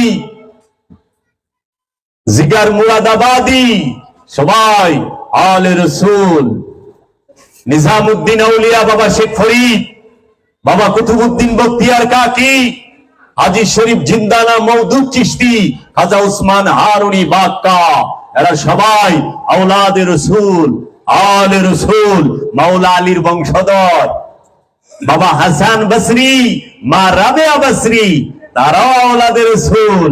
মাওলা আলীর অন্যতম প্রধান খলিফা হচ্ছেন বাবা হাসান বসরি, যিনি আধ্যাত্মবাদের এবং মাওলা আলীর অন্যতম একজন আশেক হচ্ছেন বাবা ওয়াইস করনি, আল্লাহর আব্দুহু বাবা ওয়াইস করনি, যাহাকে মহানবী তার জুব্বা মুবারক পুরস্কার দিয়েছেন। তার জুব্বা মুবারক পুরস্কার জগতে দ্বিতীয় কে পাইছে? একমাত্র ওয়াইস করনি, আল্লাহর আব্দুহু। তিনি মহানবীর প্রেমে 32টা দাঁত পাথর দিয়া ভাঙছে। এটা বড় খুব কিছু না, কোনো কিছু না। কারণ ওখানে তো দেখি প্রেমের লেগা জানি দিয়া দেয় না। একটা ছেলে একটা মেয়েরে ভালোবাসলে পেপারে দেখলাম, খবরে দেখলাম যে দুইজনে এক রশিতে ফাঁসি দিছে, এক ডাইলে। খবরও দেখছি, পেপারও দেখছি। আপনারা গুগলে সার্চ দিলে, ইউটিউবে সার্চ দিলেও পাইবেন। তাহলে ওর সামনে দাঁত ফালানি মামুলি বিষয় না, ও তো জানি দিয়া দিছে, আর এত দাঁত ফালাইছে, কাঁচা দাঁত। কিন্তু বড় বিষয় কি, ও যে ফাঁসি দিয়া জানটা দিছে, আত্মহত্যা করছে, এটার পিছনে উদ্দেশ্য ছিল যে তোরে পামু না, এর লেগে জীবনই রাখুন না, ল একসাথে জীবন দিয়া দেই, কেরে পাইব না দেখা। বিনিময়ে প্রেম টিকে না, প্রেমের মধ্যে বিনিময় নাই। আর বাবা ওয়াইস করনি, সে কিন্তু মহানবী দেখলো চাই দেখলো না, সেই দিকে তাকাইতে যায় নাই। ইয়া রাসূলুল্লাহ, তুমি দেখো, তোমার মহব্বতে আমি দাঁত ফালাই দিছি, তুমি দেখো। এই আবেদন, এই নিবেদন, এই আজিজি তার ছিল না। সে আল্লাহর হাবিবের মহব্বতে, যে আল্লাহর হাবিবের একটি দন্দন মুবারক শহীদ হয়েছে, কোন দাঁতটা আমি একটা একটা করে ভাঙ্গা ফালাই দিব, সবটি ফালাই দিছি। আল্লাহর হাবিবরে দেখাইবারও যায় নাই, জিগাইবারও যায় নাই। এই জন্য বিনিময় নাই। এর জন্য আল্লাহর হাবিব ওয়াইস করনি বাবার এই আশিকি গ্রহণ করে নিয়েছেন, মর্যাদা দিয়েছেন। যে ওই ইয়েমেনে প্রদেশে, ইয়েমেনের মধ্যে একজন আমার আশেক আছে, তার নাম ওয়াইস করনি। হে আলী এবং উমর, তোমরা দুইজনে যাই এই জুব্বা দাতাকে উপহার দিয়ে আসবা। মহানবীর জুব্বা মুবারক পেয়েছে, এবং এই ওয়াইস কারনী বাবাকেই সিফিনের যুদ্ধে এক কোপে দুই টুকরো করা হয়। সিফিনের যুদ্ধে যে যুদ্ধটা হয় মাওলা আলী এবং আমিরে মুআবিয়া এই দুইজনের মধ্যে, তখন অনেক সাহাবায়ে কেরাম শহীদ হন। হযরত ওয়াইস কারনীও শাহাদাত বরণ করেন এই যুদ্ধে। তো কাজী মোহাম্মত অন্য জিনিস, তাই তো শায়ের বলেছে, দিল কি বাজার মে দৌলত নেহি দেখি জাতি, মাল আচ্ছা है तो कीमत नहीं देखी जाती। দিলের বাজারে, দিল কি বাজার মে, হৃদয়ের বাজারে দৌলত নেহি দেখি জাতি, সম্পদ দেখে না, মাল যদি আচ্ছা হয়, ভালো হয়, জিনিস যদি ভালো হয়, তাহলে কিমত মানে মূল্য দেখে না। এর জন্য প্রেম করতে হয় হৃদয় দিয়া, অনুভূতির সাথে অনুভূতির প্রেম। প্রেমের মধ্যে সেক্স নাই, প্রেমের মধ্যে আছে তৃপ্তি, পরম আনন্দ। অনুভূতির সাথে অনুভূতির প্রেম হয়। তোমার হৃদয় যা চায় আমার হৃদয়ও তা চায়, কারণ আশিকে রাসূল হযরত বেলাল, মহাপ্রেমিক হযরত বেলাল রাদিয়াল্লাহু তাআলা আনহু, সে কি ছেলে না? তার মাসুককে আল্লাহর হাবিব হযরত মুহাম্মদ সাল্লাল্লাহু আলাইহি ওয়াসাল্লাম দুইজনেরই তো মেল, তাই না? পুরুষ দুইজনই, তাহলে পুরুষের সাথে পুরুষের প্রেম কেমন হয়? অহারানা প্রেম করতে পুরুষের মেয়ে লাগে, নারী লাগে, নর আর নারীর প্রেম হয়। আর প্রেম করতে পুরুষ আর নারী নয়, প্রেম করতে দুইটা হৃদয় লাগে, দুইটা পবিত্র মন লাগে। আর মিলন করতে, সেক্স করতে দুইটা নেগেটিভ পজিটিভ লাগবো, নর আর নারী লাগবো। এর জন্য খায়েশকে প্রেম বললেন না, প্রেম হচ্ছে পবিত্র, খায়েশ পবিত্র। এজন্য প্রেম করেন। এর জন্য বাবা জাহাঙ্গীর বলেছে, কাম যখন বৃত্ত হয় প্রেম হয়ে যায় বিন্দু, আর প্রেম যখন বৃত্ত হয়া কাম হয়ে যায় বিন্দু। কাম ছাড়া প্রেম নাই। কাম মানে কি? আকাঙ্ক্ষা। যে কোনো জিনিসের আকাঙ্ক্ষাকে বলা হয় কাম। আপনি যদি চান আপনি ডক্টর হবেন, এটাও আকাঙ্ক্ষা। আপনি যদি চান আপনি একজন জ্ঞানী মানুষ হবেন, এটা আকাঙ্ক্ষা। ব্যবসায়ী হবেন, আকাঙ্ক্ষা। আপনি যদি মনে করেন আপনি অনেক সম্পদশালী হবেন, এটাও আকাঙ্ক্ষা। আপনি যদি মনে করেন যে আমি একজন নেতা হব, এটা আকাঙ্ক্ষা। এই আকাঙ্ক্ষা, এইটা থেকে প্রেমের জন্ম। তখন কি করে? ওইটার প্রতি সে মন প্রাণ সব লাগায় দেয়। নেতা অনেলে যা খুশি হ্যাঁ তাই করে, ব্যবসায়ী অনেক লেগে যা খুশি তাই করে, যা দরকার পড়ে, কারণ ওই ব্যবসার প্রেমে পড়ে গেছে। ওই কামের থেকে প্রেমের জন্ম। আর যখন ব্যবসায়ী পুরা হয়ে যায়, যিনি শিল্পপতি, হের কি আর ব্যবসায়ী হওয়ার আকাঙ্ক্ষা আছে? এত শিল্পপতি হয়েই গেছে। এর জন্য প্রেম কাম থেকে আসে। প্রেম হয়ে গেলে আর কাম থাকে না। কাম নাই যেখানে প্রেম আইব কই থেকে? যদি নিজেকে চেনার আকাঙ্ক্ষাই না থাকে, সাধনা কই থেকে করবেন? পীর কই থেকে ধরবেন? মুর্শিদ কই থেকে ধরবেন? এই মাওলায়াত কেন দেওয়া হইল? মাওলায়াত একটা কারণে দেওয়া হয়েছে, সেটা কি? মানব জাতির হেদায়েতের জন্য। সেই হেদায়েত কি? কিসের হেদায়েত? হেদায়েত কারে কয়? হেদায়েত কারে কয়?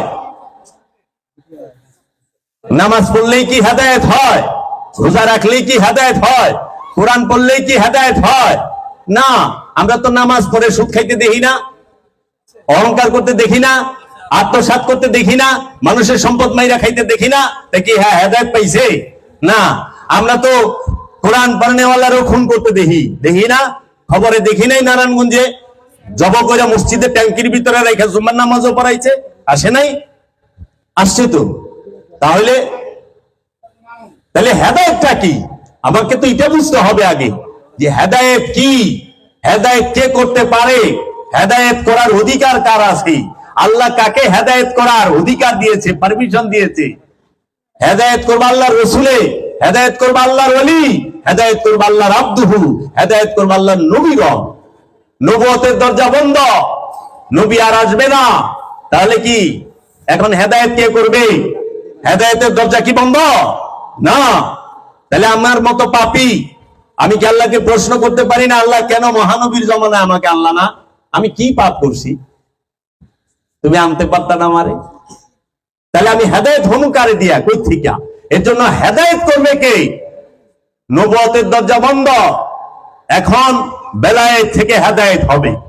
যারা বেলায়েতের অধিকারী, যারা রিসালাতের অধিকারী, যারা আবদিয়াতের অধিকারী, তারা হেদায়েত করবে, তারাই কিতাব শিক্ষা দিবে। আর এই বেলায়েতের সিলসিলা, এই ওলিত্বের সিলসিলা, এই রিসালাতের সিলসিলা, এই আবদিয়াতের সিলসিলা কার থেকে চালু? মাওলা আলী থেকে আজ পর্যন্ত, এবং এই পৃথিবী কিয়ামত পর্যন্ত চালু থাকবে। মানুষের এবং জিনের হেদায়েত এই আল্লাহর ওলিদের দ্বারা, এই আল্লাহর যে নূরের কিতাব, সেই কিতাবের দ্বারা। এর জন্য বলছে এই কিতাবের মধ্যে আছে নূর এবং হেদায়েত, আর এই বংশ সেই হেদায়েত করবে। এখন যখন বলছে আল্লাহর হাবিব যে আমি তোমাদের কাছে কিতাব রেখে গেলাম, তখন কি এরকম বাইন্ডিং করা সহিফা ছিল? কারণ মহানবী তো পর্দাই করে নাই। এরকম বাইন্ডিং করা বই আকারে কিংবা সহিফা আকারে তো কোনো কিতাব ছিল না। আল কোরআন কি সেই সময় বাইন্ডিং করা ছিল? না। কারণ আল কোরআন বাইন্ডিং করেছে হযরত উসমান রাদিয়াল্লাহু তাআলা আনহুর জমানায়, একত্রিত করছে। আর ওই সময় তো হাজার হাজার কপি না, ওই সময় এরকম ছাপার মেশিন ছিল না, হাতে লেখা ছিল। এই সময় এত টুকচিকুন ছিল না, অনেক বড় ছিল। ওইটি তো সাধারণ মানুষের হাতে যায় না। তাই মহানবী তো বললো আমি কিতাব রেখে গেলাম। সেই কিতাবটা কোন কিতাব? সেই কিতাবটাই হচ্ছে নূরি কিতাব। আল্লাহ বলেছেন প্রত্যেকটা জিনিসের দুইটা দিক, জাহের আর বাতিন, প্রত্যেকটা প্রকাশ এবং গোপন, হাকিকি মেজাজি। এই মূল এবং অনুষ্ঠান, মূলকে চেনার জন্য অনুষ্ঠান লাগে। এই জন্য হাকিকি কিতাব হচ্ছে আল্লাহর নবী নিজেই, হাকিকি কিতাব হচ্ছে আল্লাহর রসুল নিজেই, হাকিকি কিতাব হচ্ছে মাওলা আলী, নূরের কিতাব মাওলা আলী নিজে। নূরের কিতাব পাক পাঞ্জাতনেরাই নূরের কিতাব। এই কিতাবকে অনুসরণ করতে হয়। এই কিতাবের মধ্যে নূর আছে এবং এই কিতাবের মধ্যে হেদায়েত আছে। মাওলা আলীর কাছে যায় সবাই হেদায়েত পায়, মাওলা হুসাইনের কাছে, হাসানের কাছে সবাই হেদায়েত পায়। হেদায়েত কে না পায়? এখন তাদেরকে ছাইরা দিয়া উমাইয়া আব্বাসিয়া রাজবংশের চক্রান্তে তারাও একটা হাদিস তৈরি করলো। আল্লাহর হাবিব বললো যে আমি দুইটা জিনিস রাখলাম, কিতাব আর ইতরা। এখন আমরা আরেক হাদিসে পাইতেছি যে আল্লাহ, ওনারা বলতেছে আল্লাহ রাখছে, আল্লাহর হাবিব আমাদের কাছে রেখে গেছে কিতাব আল্লাহি ওয়া সুন্নাতিহি, কিতাব আর সুন্নাত, কোরআন আর সুন্নাহ। তাহলে কোরআন আর সুন্নাহ যদি হয়, তাহলে ওইখানে পাইতেছি কিতাব আর ইতরা, আর এখানে পাইতেছি কোরআন, কিতাব আর সুন্নাহ। তাহলে তিনটা হয়ে গেল না? কিতাব, সুন্নাহ, ইতরা। আল্লাহর হাবিব তো কইছে দুইটার কথা, তিনটার কথা তো কয় নাই। এখন সুন্নাত দিয়া ইতরাত মানলাম, ইতরাত হইল না। সুন্নাত দিয়া আপনি কি হেদায়েত হচ্ছেন? নফসকে চিনতে পারতেছেন? আল্লাহর রসুলকে নিজের আত্মপরিচয় পাইছেন? জান্নাত পাইছেন? রূহ জাগ্রত হইছে? যদি দাড়ি সুন্নত হয়, জুব্বা সুন্নত হয়, পাগড়ি সুন্নত হয়, টুপি সুন্নত হয়, তাহলে আমরা কি দেখি না দাড়ি রাইখা পাগড়ি পইরা জুব্বা পইরা ভেজাল মাল বিক্রি করতেছে নাই? মানুষকে ঠকাইতেছে নাই? ওজনে কম দিতেছে নাই? সুদ খাইতেছে নাই? ঘুষ খাইতেছে নাই? গীবত করতেছে নাই? অহংকার করতেছে নাই? তাইলে তারে কেমনে শুধরাইলো? হেদায়েত হইল কেমনে? আল্লাহ তো যদি শব্দ কয় না। এটা হলো লেবাস। আমি যেটা রাখছি দাড়ি, এটা হলো লেবাস। সুন্নত কি? মিথ্যা না বলা, মিথ্যা না বলা সুন্নত, গীবত না করা সুন্নত, অন্যের সম্পদ আত্মসাৎ না করা, আত্মীয় স্বজনের হক নষ্ট না করা, এটা ফরজ ও সুন্নত দুইটাই। ইয়েতিমের হক না মারা সুন্নাত। যে কাউকে, কোন মানুষকে কষ্ট না দেওয়া সুন্নাত। মহানবীকে যে মানে নাই তাকেও মহানবী দয়া করছে, মায়া করছে। বুড়িমা মহানবীর পথে কাটা বিছাইতো, অসুস্থ হইছে, মহানবী তারেও দেখতে গেছে। আর অনেতা আমাকে যে অবস্থা, বাবারে বাবা, মুসলমানরাই মুসলমানকে বেচায় না। আপনার আমার মত মিল থাকতে পারে বাবা, আপনার আমার পথেও মিল থাকতে পারে, যে হয়তো আপনি যেটা মানেন আমি সেটা মানি না, আমি যেটা মানি আপনি সেটা মানেন না, আঘাত তো আসতে পারে না। জোর করে ইমানদার বানান যাব? ইমানদার হইতে হয় প্রেম দিয়া, জোর কইরা ইমান আসে না। কারণ ইমানের সম্পর্ক প্রেমের সাথে, আমলের সাথে ইমানের সম্পর্ক না। আমলের সাথে যদি ইমানের সম্পর্ক থাকতো তাহলে শয়তান আর শয়তান হইতো না, আজাজিল শয়তান হইতো। কারণ আজাজিল তো প্রচন্ড আমল আলা ছিল, তার একমাত্র অহংকার সে অনেক আমলদার, তার অহংকার হইল আমলের। আদমের সামনে সে যে অহংকারটা করছে সেটা হলো আমলের অহংকার করছি, জ্ঞানের অহংকার করছি। এই দুই অহংকার, এই অহংকার করার কারণে তাকে ইবলিস বলা হয়েছে।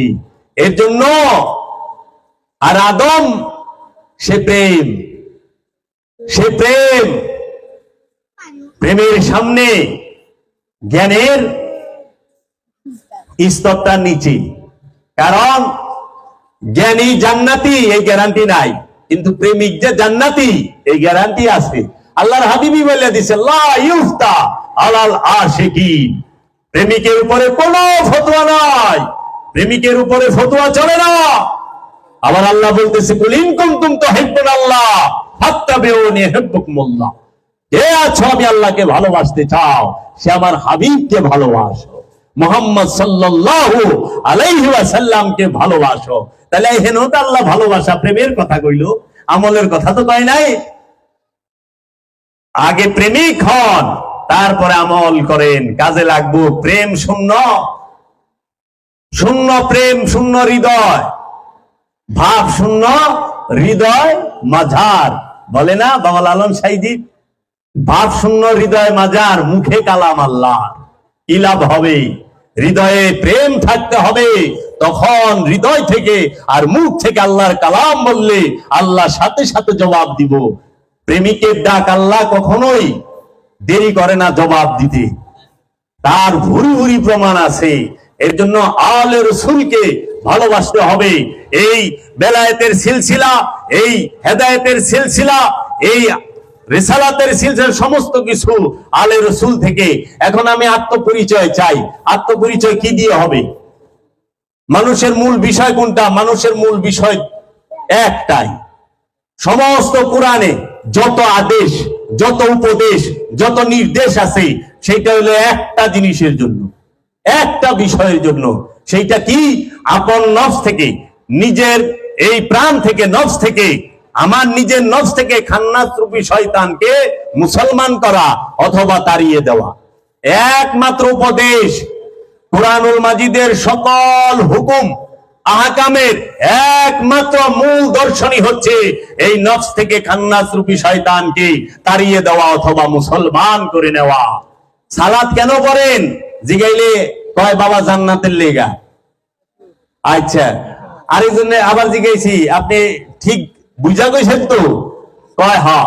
আমি সালাত কে রে পড়েন? অনেক এর ভিতরে কনফিউজ, কয় না আমি আল্লাহকে রাজি খুশি করার জন্য। আমাকে আপনি আল্লাহরে রাজি খুশি করবেন, আল্লাহরে খুশি আপনি করবেন। কয় না আমি আল্লাহকে পাবার জন্য। মানে নিজেই একটা সন্দেহের ভিতরে। সালাত জান্নাতের জন্য না, সালাত পড়লে আল্লাহ পাওয়া যাবে এইটাও না, সালাত পড়লে কি যে আল্লাহ রাজি খুশি হইব এইটাও না। সালাত পড়ি এক কারণে, সেটা কি? আপন নফসকে পবিত্র করার জন্য, আপন নফসকে মুতমাইন করার জন্য সালাত। নিজের নফসের সাথে যে খান্নাস মানে কামনা মিশে রয়েছে, এই কামনাকে তাড়িয়ে দেবার জন্য হচ্ছে সালাত। আপন নফস থেকে, আপন নফসকে তাজাক্কা করার জন্য সালাত, পবিত্র করার জন্য সালাত। নামাজ পড়া নিজের নফসকে পবিত্র করতে হয়, আর নফস যখন পবিত্র হয় তখন আল্লাহ ডাক দেয় ইয়া আইয়াতুহান নাফসে মুতমাইন্না, হে পরিতৃপ্ত নফস, শান্ত নফস, তুমি জান্নাতে প্রবেশ করো, আমার বান্দার মধ্যে প্রবেশ করো। বলে না ইয়া আইয়াতুহান নাফসে মুতমাইন্না ইরজিই ইলা রাব্বিকা রাদিয়াতাম মারদিয়া ফাদখুলি ইবাদি ওয়াদখুলি জান্নাতি। এইটা প্রেজেন্ট। কেন? তুমি সালাত কইরা, তুমি সিয়াম কইরা, হজ কইরা, কুরবানি কইরা, যাকাত দিয়া, আমলে সালেহা কইরা তুমি তোমার নফসকে পবিত্র করেছ। এর জন্য সকল ইবাদতের একমাত্র উদ্দেশ্যই হচ্ছে আপন নফসকে পবিত্র করা, নিজেকে পবিত্র করা। নিজেকে পবিত্র করতে পারলেই, নিজের নফস থেকে খান্নাসকে তাড়াই দিতে পারলেই সে হয় মুমিন। তাকে কোরআন বলেছে কাদ আফলাহাল মুমিনুন, একমাত্র সফল ব্যক্তি হচ্ছে মুমিন। মুমিনরাই সফল, মুমিন ছাড়া আর কেউ সফল নয়। অনেক তো আমাগো সফলতা কি 1000 কোটি টাকার মালিক ও সফল ব্যক্তি, প্রতি মাসে ইউরোপ আমেরিকা যাবে, যে একটা সফল মানুষ। এটা হলো মানুষের নজরে, দুনিয়ার নজরে সফল, আল্লাহর নজরে সে সফল না। আল্লাহর নজরে সফল হইল যে নিজের নফসকে খান্নাস মুক্ত করতে পেরেছে, নিজেকে পবিত্র করতে পেরেছে, সে হইল সফল। তার গায়ে পোশাক থাক চাই না থাক কিচ্ছু যায় আসে না, তার বাড়ি থাক চাই না থাক কিচ্ছু যায় আসে না, তার সম্পদ থাক চাই না থাক কিছুই যায় আসে না, তার রূপ স্বাস্থ্য থাক চাই না থাক কিচ্ছু যায় আসে না, কারণ তার নফস পবিত্র। দেহ কোনদিন আল্লাহর সামনে খাড়ায় না। জান্নাতে দেহ খাড়াইব না, জান্নাতে নফস যায় না, দেহ যায় না, জান্নাতে যায় নফস। প্রাণ নফস জান্নাতে যাবে, নফস যাবে জান্নাতে। দেহ জান্নাতে যায় কে কইল আপনারে? কারণ দেহ তো পচনশীল, মরার সাথে সাথে কয় দিনে পচে? 10 দিন, 15 দিন, 20 দিন, 40 দিনে তো একবারে। হাওয়ারটা হাওয়ার সাথে, পানিরটা পানির সাথে, মাটিরটা মাটির সাথে, আগুনেরটা আগুনের সাথে, 4 বস্তু দিয়ে দেহ তৈরি। গইলা পয়সা শেষ। নফস কি পচে? নফস পচে? দেহ পচে, নফস পচে না। এর জন্য জাহান্নামে কে যায়? নফসে যায়। জান্নাতে কে যায়? নফসে যায়। জাহান্নামে দেহ যায় না, জাহান্নামে, জান্নাতে দেহ যায় না, নফস যায়। এখন আমাকে তো বুঝাই আলাদা। এই বেকা কুকা হয়ে গেছে দেহ, যাতে আমি ব্যঙ্গ করি না, আমারও হইতে পারে, কিন্তু এরকম যে হয়ে যায় এই দেহ লইয়া যদি স্বর্গে যায়, হুরে গো সামনে হুর দেখেই তো পিটিয়ে দিব। আল্লাহ কি আছে আমার সামনে? আরে মিয়া নাক বুঝ হইলে বিয়া বিবার চায় না দুনিয়ায়, সেটা হোক ছেলের হোক মেয়ের। কালা কুটকুটাইলে কই কি আমি কালা মেয়ে বিয়া করুম না, কালা ফুলা গেছে বিয়া বম না। আর এরকম বেকা কুকা ফটা ফাপা পচা এই দেহ স্বর্গে যায় হুর।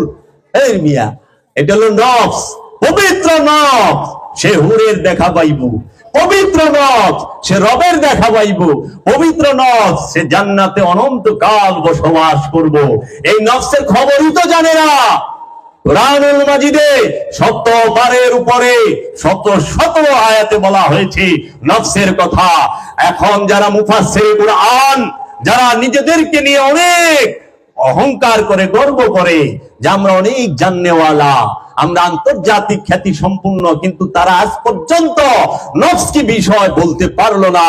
বিশ্বাস করেন, বাবা জাহাঙ্গীরের দয়ায়, বাবা জাহাঙ্গীরের শিক্ষায়, বাবা জাহাঙ্গীরের রহমতে পাঠ পাঠ খইলা বইলা দেবো নফস কাকে বলে। যদি দেখাইতে না পারি এইখান থেকে আর বললাম না, কোরআন থেকে বলবো, অভিভূত হয়ে যাবেন যে আপনি কে, নফস কি। নফস হচ্ছে সাধনার বিষয়। নফস সম্পর্কে জানতে হলে আল্লাহর ওলির কাছে যাইতে হবে, যে নফসকে চিনে ফেলেছে তার কাছে যেতে হবে, যে বছরকে বছর দাইমি সালাত করেছে, যে মুরাকাবা মুশাহেদার মাধ্যমে এই দেহের ভেতরে যে নফস আছে, এই নফসের সাথে যে খান্নাস রূপী শয়তান মিশে আছে, এবং এই নফসের নিকটে বীজ রূপে আল্লাহ রাব্বুল আলামিন যে রূহ রূপে আছে, সেই 3টি বিষয় এই দেহের ভিতরে আছে।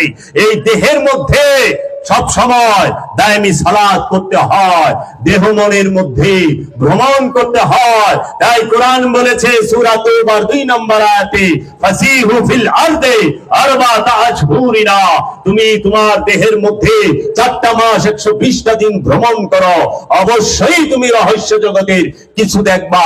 আজ থেকে 1450 বছর আগে এই কোরআন নাজিল হয়েছে। ওই সময় মহানবীর কোন সাহাবার সমর্থ ছিল সারা পৃথিবী ভ্রমণ করার? অর্থ ছিল? ওই সময় প্লেন ছিল, রকেট ছিল, ওই সময় গাড়ি ছিল, মোটরসাইকেল ছিল, বিমান ছিল না। ছিল কি? যানবাহন, হাতি, ঘোড়া, উট, গাধা, খচ্চর। এইটির মধ্যে সইরেই তো যাওয়া লাগতো। তো খচ্চরে সইরা, গাধায় সইরা দুনিয়া ভ্রমণ করবেন, জিন্দিগি পার হয়ে যাব। হাতি লইয়া আটলান্টিক মহাসাগর পার হয়ে ওই পার কেমনে যাইবে? নৌকাটা ছিল না এরকম। অহংকার অনেকে তো গজল গায়, ছেড়ে তেরে নৌকা যাবো মদিনায়। মদিনা হইলো মরুভূমি, দুনিয়ার পাহাড়, সবচেয়ে বেশি পাহাড়।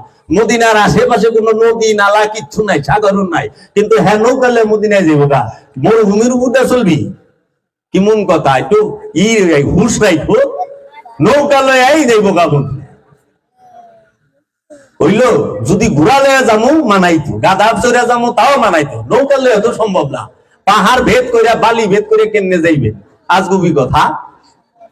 এই বিষয়গুলো আমাদের মাথায় খেয়াল রাখতে হবে। 1450 বছর আগে বলছে মহানবী এবং আল্লাহ যে তুমি পৃথিবীটা ভ্রমণ করো 4টা মাস। সেই পৃথিবী কি? এলে আমি আগেই কইছি, প্রত্যেকটা জিনিসের দুইটা দিক, একটা জাহের, একটা বাতেন, একটা ভিতর, একটা বাহির। একটা হইলো এই পৃথিবী সৃষ্টি জগৎ, যেটাকে আরবিতে আর্থ বলা হয়, আর একটা হচ্ছে দেহ পৃথিবী। দেহ পৃথিবী, এই দেহকেও বিভিন্ন তাফসীরকারগণ বলছে এইটাকেও পৃথিবী বলা হয়েছে। এখন সব সাহাবার পক্ষে সম্ভব না, অর্থের প্রয়োজন। ওই সারা এই সৃষ্টি জগতের যে পৃথিবী, গ্রহ নামক যে পৃথিবী, এইটা ভ্রমণ করা সম্ভব না। কিন্তু দেহ, এই দেহের মধ্যে ভ্রমণ করা সবার লেগে সম্ভব। গরিব, দুঃখী, অনাথ, মিসকিন সবার সম্ভব। এর জন্য হাকিকি কুরবানি সেইটা প্রত্যেকটা মানুষ দিতে পারে, গরিব দুঃখী সবাই। কিন্তু পশুর কুরবানি ধনী ছাড়া দেওয়া যায় না। এর লেগে জাহের আর বাতিন, বাতিনি বিষয়টা হলো সার্বজনীন, সবার জন্য। আর জাহেরি বিষয়টা যে মেজাজি অনুষ্ঠান, অনেক 1,50,000-এর নিচে তার গরু পাওয়া যায় না। অনেক 1 লাখ টাকা তো কয়জনের সামর্থ্য আছে গরু কুরবানি দিব? কিন্তু আমিত্বের কুরবানি দিতে তার 1 লাখ টাকা লাগে না, লাগে?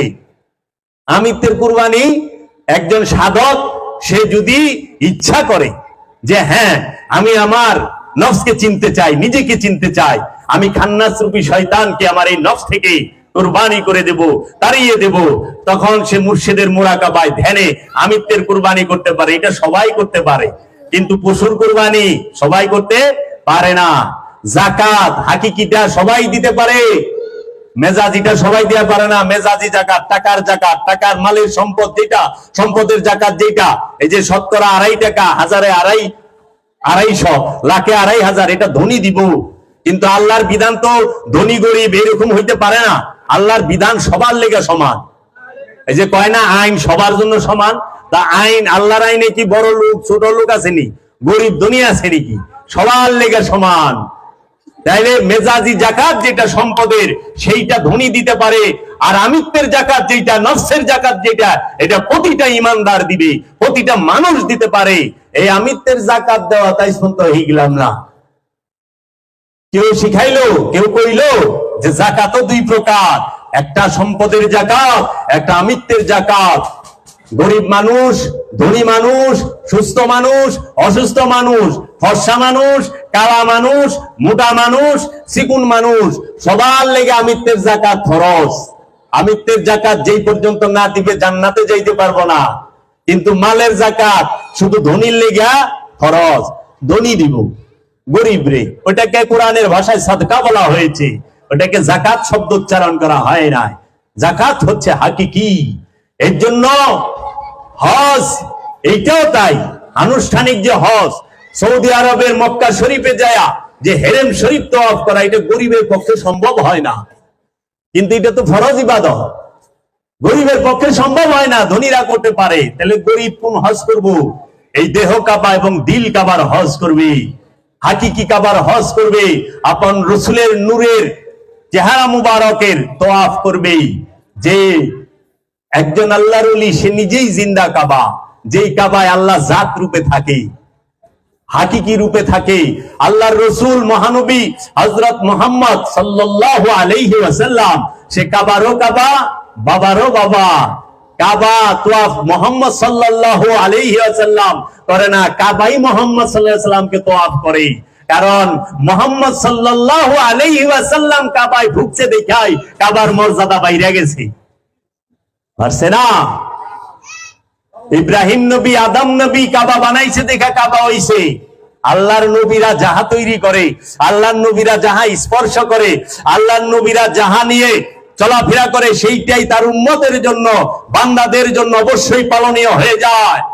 দেখেন, আবে জমজমের পানি দাঁড়ায়া পান করেন না? আবে জমজমের পানি, এই জমজম শব্দের অর্থ কি জানেন? ঝমঝম, এটা হইল হিব্রু ভাষা। আমরা যেরকম বাংলায় বলি না থাম থাম, ইংরেজিতে বলি না স্টপ স্টপ, এই জমজম মানে থামো থামো, মানে পানি এত পরিমাণ বলকায় উঠতেছিল যে কাবা তাই ডুবে যাওয়ার সম্ভাবনা, কারণ কাবার খুব নিকটে তো মসজিদুল হেরেমের। এর জন্য মা হাজেরা বলছে জম জম, থামো থামো, থাইমা গেছে। এই জমজমের পানি দাঁড়ায়া পান করতে হয়। কেন মা হাজেরা দাঁড়ায়া পান করছে? হযরত ইসমাইল আলাইহিস সালাতু ওয়াস সালামকে দাঁড়ায়া পান করাইছে এর জন্য। তাহলে দেখেন, মা হাজেরা কিন্তু নবী না, সে ওলি। সে ওলি, ইসমাইল আলাইহিস সালাতু ওয়াস সালাম সে নবী, কিন্তু মা হাজেরা ওলি। ওলি সে জমজমকে থামতে বলে, জমজম থাইমা যায় পানি। দেখেন ওলির মর্যাদা রবের কাছে কত ফানি। আর ইসমাইল নবী, সে নবী, তার পায়ের লাঠিতে জমজম কূপ হয়। তাইলে পায়ের লাঠিতে, নবীর লাঠিতে কূপ হইল, তাহলে নবী কত মর্যাদাবান, নবী কত মর্যাদাবান। নবীর পায়ের লাঠিতে আজ পর্যন্ত এখন সব হাজিগো জমজমের পানি খেলে পবিত্র হয়ে যায় দিল, তাই না? গুনাহ মাফ হয়ে যায়। ইব্রাহিম নবী পাথরের উপরে দাঁড়াইছে, সেটা মাকাম ইব্রাহিম হয়ে গেছে। এখন পৃথিবীর সমস্ত হাজিরা সেখানে মুসল্লা লয়া মুসল্লা গ্রহণ করে। সূরা বাকারার 125 নম্বর আয়াতে আল্লাহ বলছে মাকাম ইব্রাহিম থেকে মুসল্লা গ্রহণ করো। তাহলে নবী যেখানে দাঁড়াইলো ওইটা মুসল্লা হয়ে গেল, নবী যেটা তৈরি করলো ওইটা কাবা হয়ে গেল, নবী যেটা লাথি মাইরা তো পয়দা করলো সেটা জমজম হয়ে গেল, সেটা দাঁড়ায়া পান করা তাজিম হয়ে গেল। মহানবী যেটারে চুম্বন করলো আজীবন তোমাকে চুম্বন করা ফরজ হয়ে গেল, ওইখানে চুম্বন দিলে তোমাকে গুনাহ মাফ হয়ে যাইব। ওটা কি পাথরের মূল্য না নবীর হাতের স্পর্শের, কদম মুবারকের স্পর্শের মূল্য? কোনটা? মানুষ দিয়া কোন খোদারে বোঝ? মানুষের বাইরে কি খোদা আছে? মুমিনের বাইরে খোদা থাকে না। খোদাকে যাহারা পেয়েছে তাহারা নবীর মধ্যেই পেয়েছে, রসুলের মধ্যেই পেয়েছে, মুমিনের মধ্যেই পেয়েছে, ওলিদের মধ্যেই পেয়েছে, আউলিয়ায়ে কেরামদের মধ্যে পেয়েছে, আব্দুহুদের মধ্যে পেয়েছে। আবার শয়তান পাইলেও মানুষের মধ্যেই পাইছে, কারণ শয়তান মানুষের বাহিরে থাকে না, শয়তান থাকে মানুষের কলবে, দেহে থাকে না, কলবে। এর জন্য দয়াল বাবা জাহাঙ্গীর বলেছে কি, মানুষ শয়তানেরও রহস্য, মানুষ আল্লাহরও রহস্য। শয়তান প্রকাশ্য রূপে থাকে মানুষের মধ্যে, আর আল্লাহ প্রকাশিত রূপে, বিকশিত রূপে, জাত রূপে থাকে মুমিনের মধ্যে, মুমিনের সাথে, মুমিনের কলবের নিকটে, মানুষের মধ্যে না। মানুষ আর মুমিন এক না, আমানু আর মানুষ, ইনসান এক না, মর্যাদার ডিফারেন্স।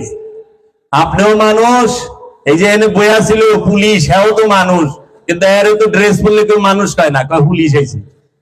আর আমি যদি কেউ মানুষ আইছে কয় তোর ভুল, পুলিশ আইছে। হ্যাঁ পুলিশ হইলো কেমনি?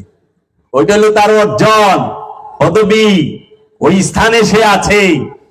মানুষ হইলেই যে সে সাধারণ হবে তাও না, আবার মানুষ হইলেই যে সে মুমিন হবে তাও না। যে খান্নাস মুক্ত হইতে পেরেছে সে মুমিন হয়, যে মায়া মুক্ত হইতে পেরেছে সেই দেবতা হয়, যে মায়া মুক্ত হয়েছে সেই অবতার হয়। বুঝতে হবে। তো কাজেই আমরা সেই আধ্যাত্মবাদের শিক্ষা কে দিবে? মাওলা আলী।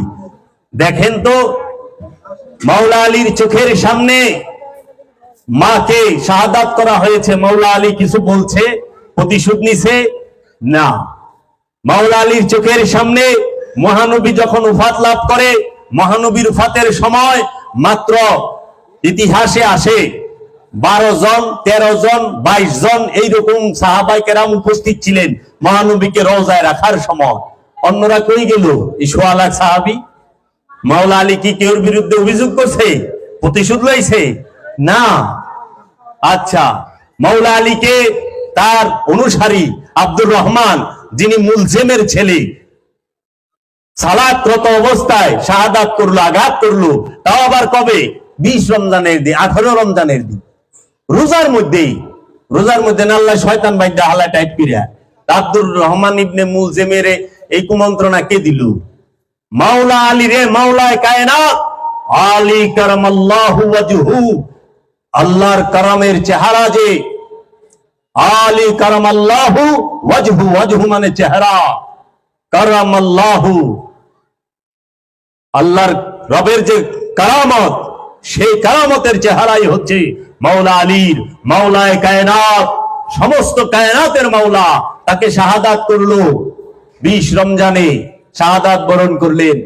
মাওলা আলী তো কখনো, মাওলা আলীর আঘাত করছে মাথা মুবারক এইখানে তরোয়াল দিয়া, যখন তাকে আটকাইছে বলে ওরে কিছু করো না, ওরে ক্ষমা করে দাও, ওরে ক্ষমা করে দাও। মাওলা আলী যখন হোশ ফিরছে তখন বলে আব্দুর রহমানকে কিছু খাইতে দিছ? এই হইল মাওলা আলী।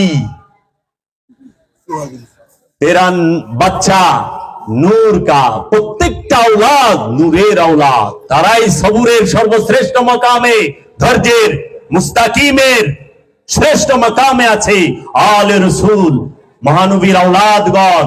মাওলা আলী তো কোনো অভিযোগ করলো না।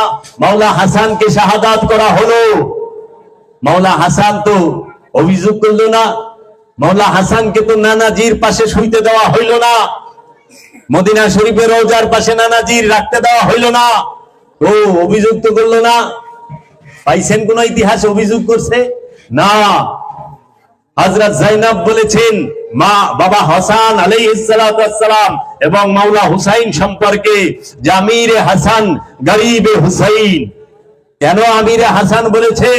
মাওলা হাসান ওসিয়ত করেছিলেন ইমামে হুসাইন আলাইহিস সালাতু ওয়াস সালামের কাছে, ভাই আমাকে যখন শাহাদাত করা হবে, ইন্তেকাল করব, তুমি আমাকে নানাজির পাশে রাখো, আমার কবরটা, আমার মাজারটা নানাজির পাশে কইরো। ওই সময়কার যে গভর্নর ছিল ওয়ালিদ বিন উতবা, সে পারমিশন দেয় নাই। যখন করতে গেছে, মাওলা হাসানকে রাখতে গেছে, সৈন্যবাহিনীর তীরের বৃষ্টি হয়েছিল মাওলা হাসানের দেহ মুবারকের উপরে, লাশের উপরে। ওই তীরের আঘাতে যে কাপড় ছিল, যে জামা ছিল, রক্তাক্ত হয়ে গেছে। তখন ওইখান থেকে ফেরত আনতে মাওলা হুসাইন বাধ্য হয়েছে। আইনা বড় সাহাবায়ে কেরাম যারা বয়োজ্যেষ্ঠ ছিল, তারা বলছে জান্নাতুল বাকিতেই রাখেন, তাও সংঘাত থামু। তখন আবার ফেরত নিয়ে আসছে। জগতে ইতিহাস আছে যে দেহ যখন নিয়ে যায় ঘর থেকে বের করে, ওইটা আবার ফেরত আনে বাড়িতে নাই। আলে রসুলের সাথে তো হয়েছে, মাওলা হাসানের সাথে। আরবি ইতিহাস পড়েন, তাই না দিবেন। তখন ওই জামা পাল্টায়া তারপরে নতুন জামা দেওয়া হয়েছে, তারপরে জান্নাতুল বাকিতে রাখা হয়েছে।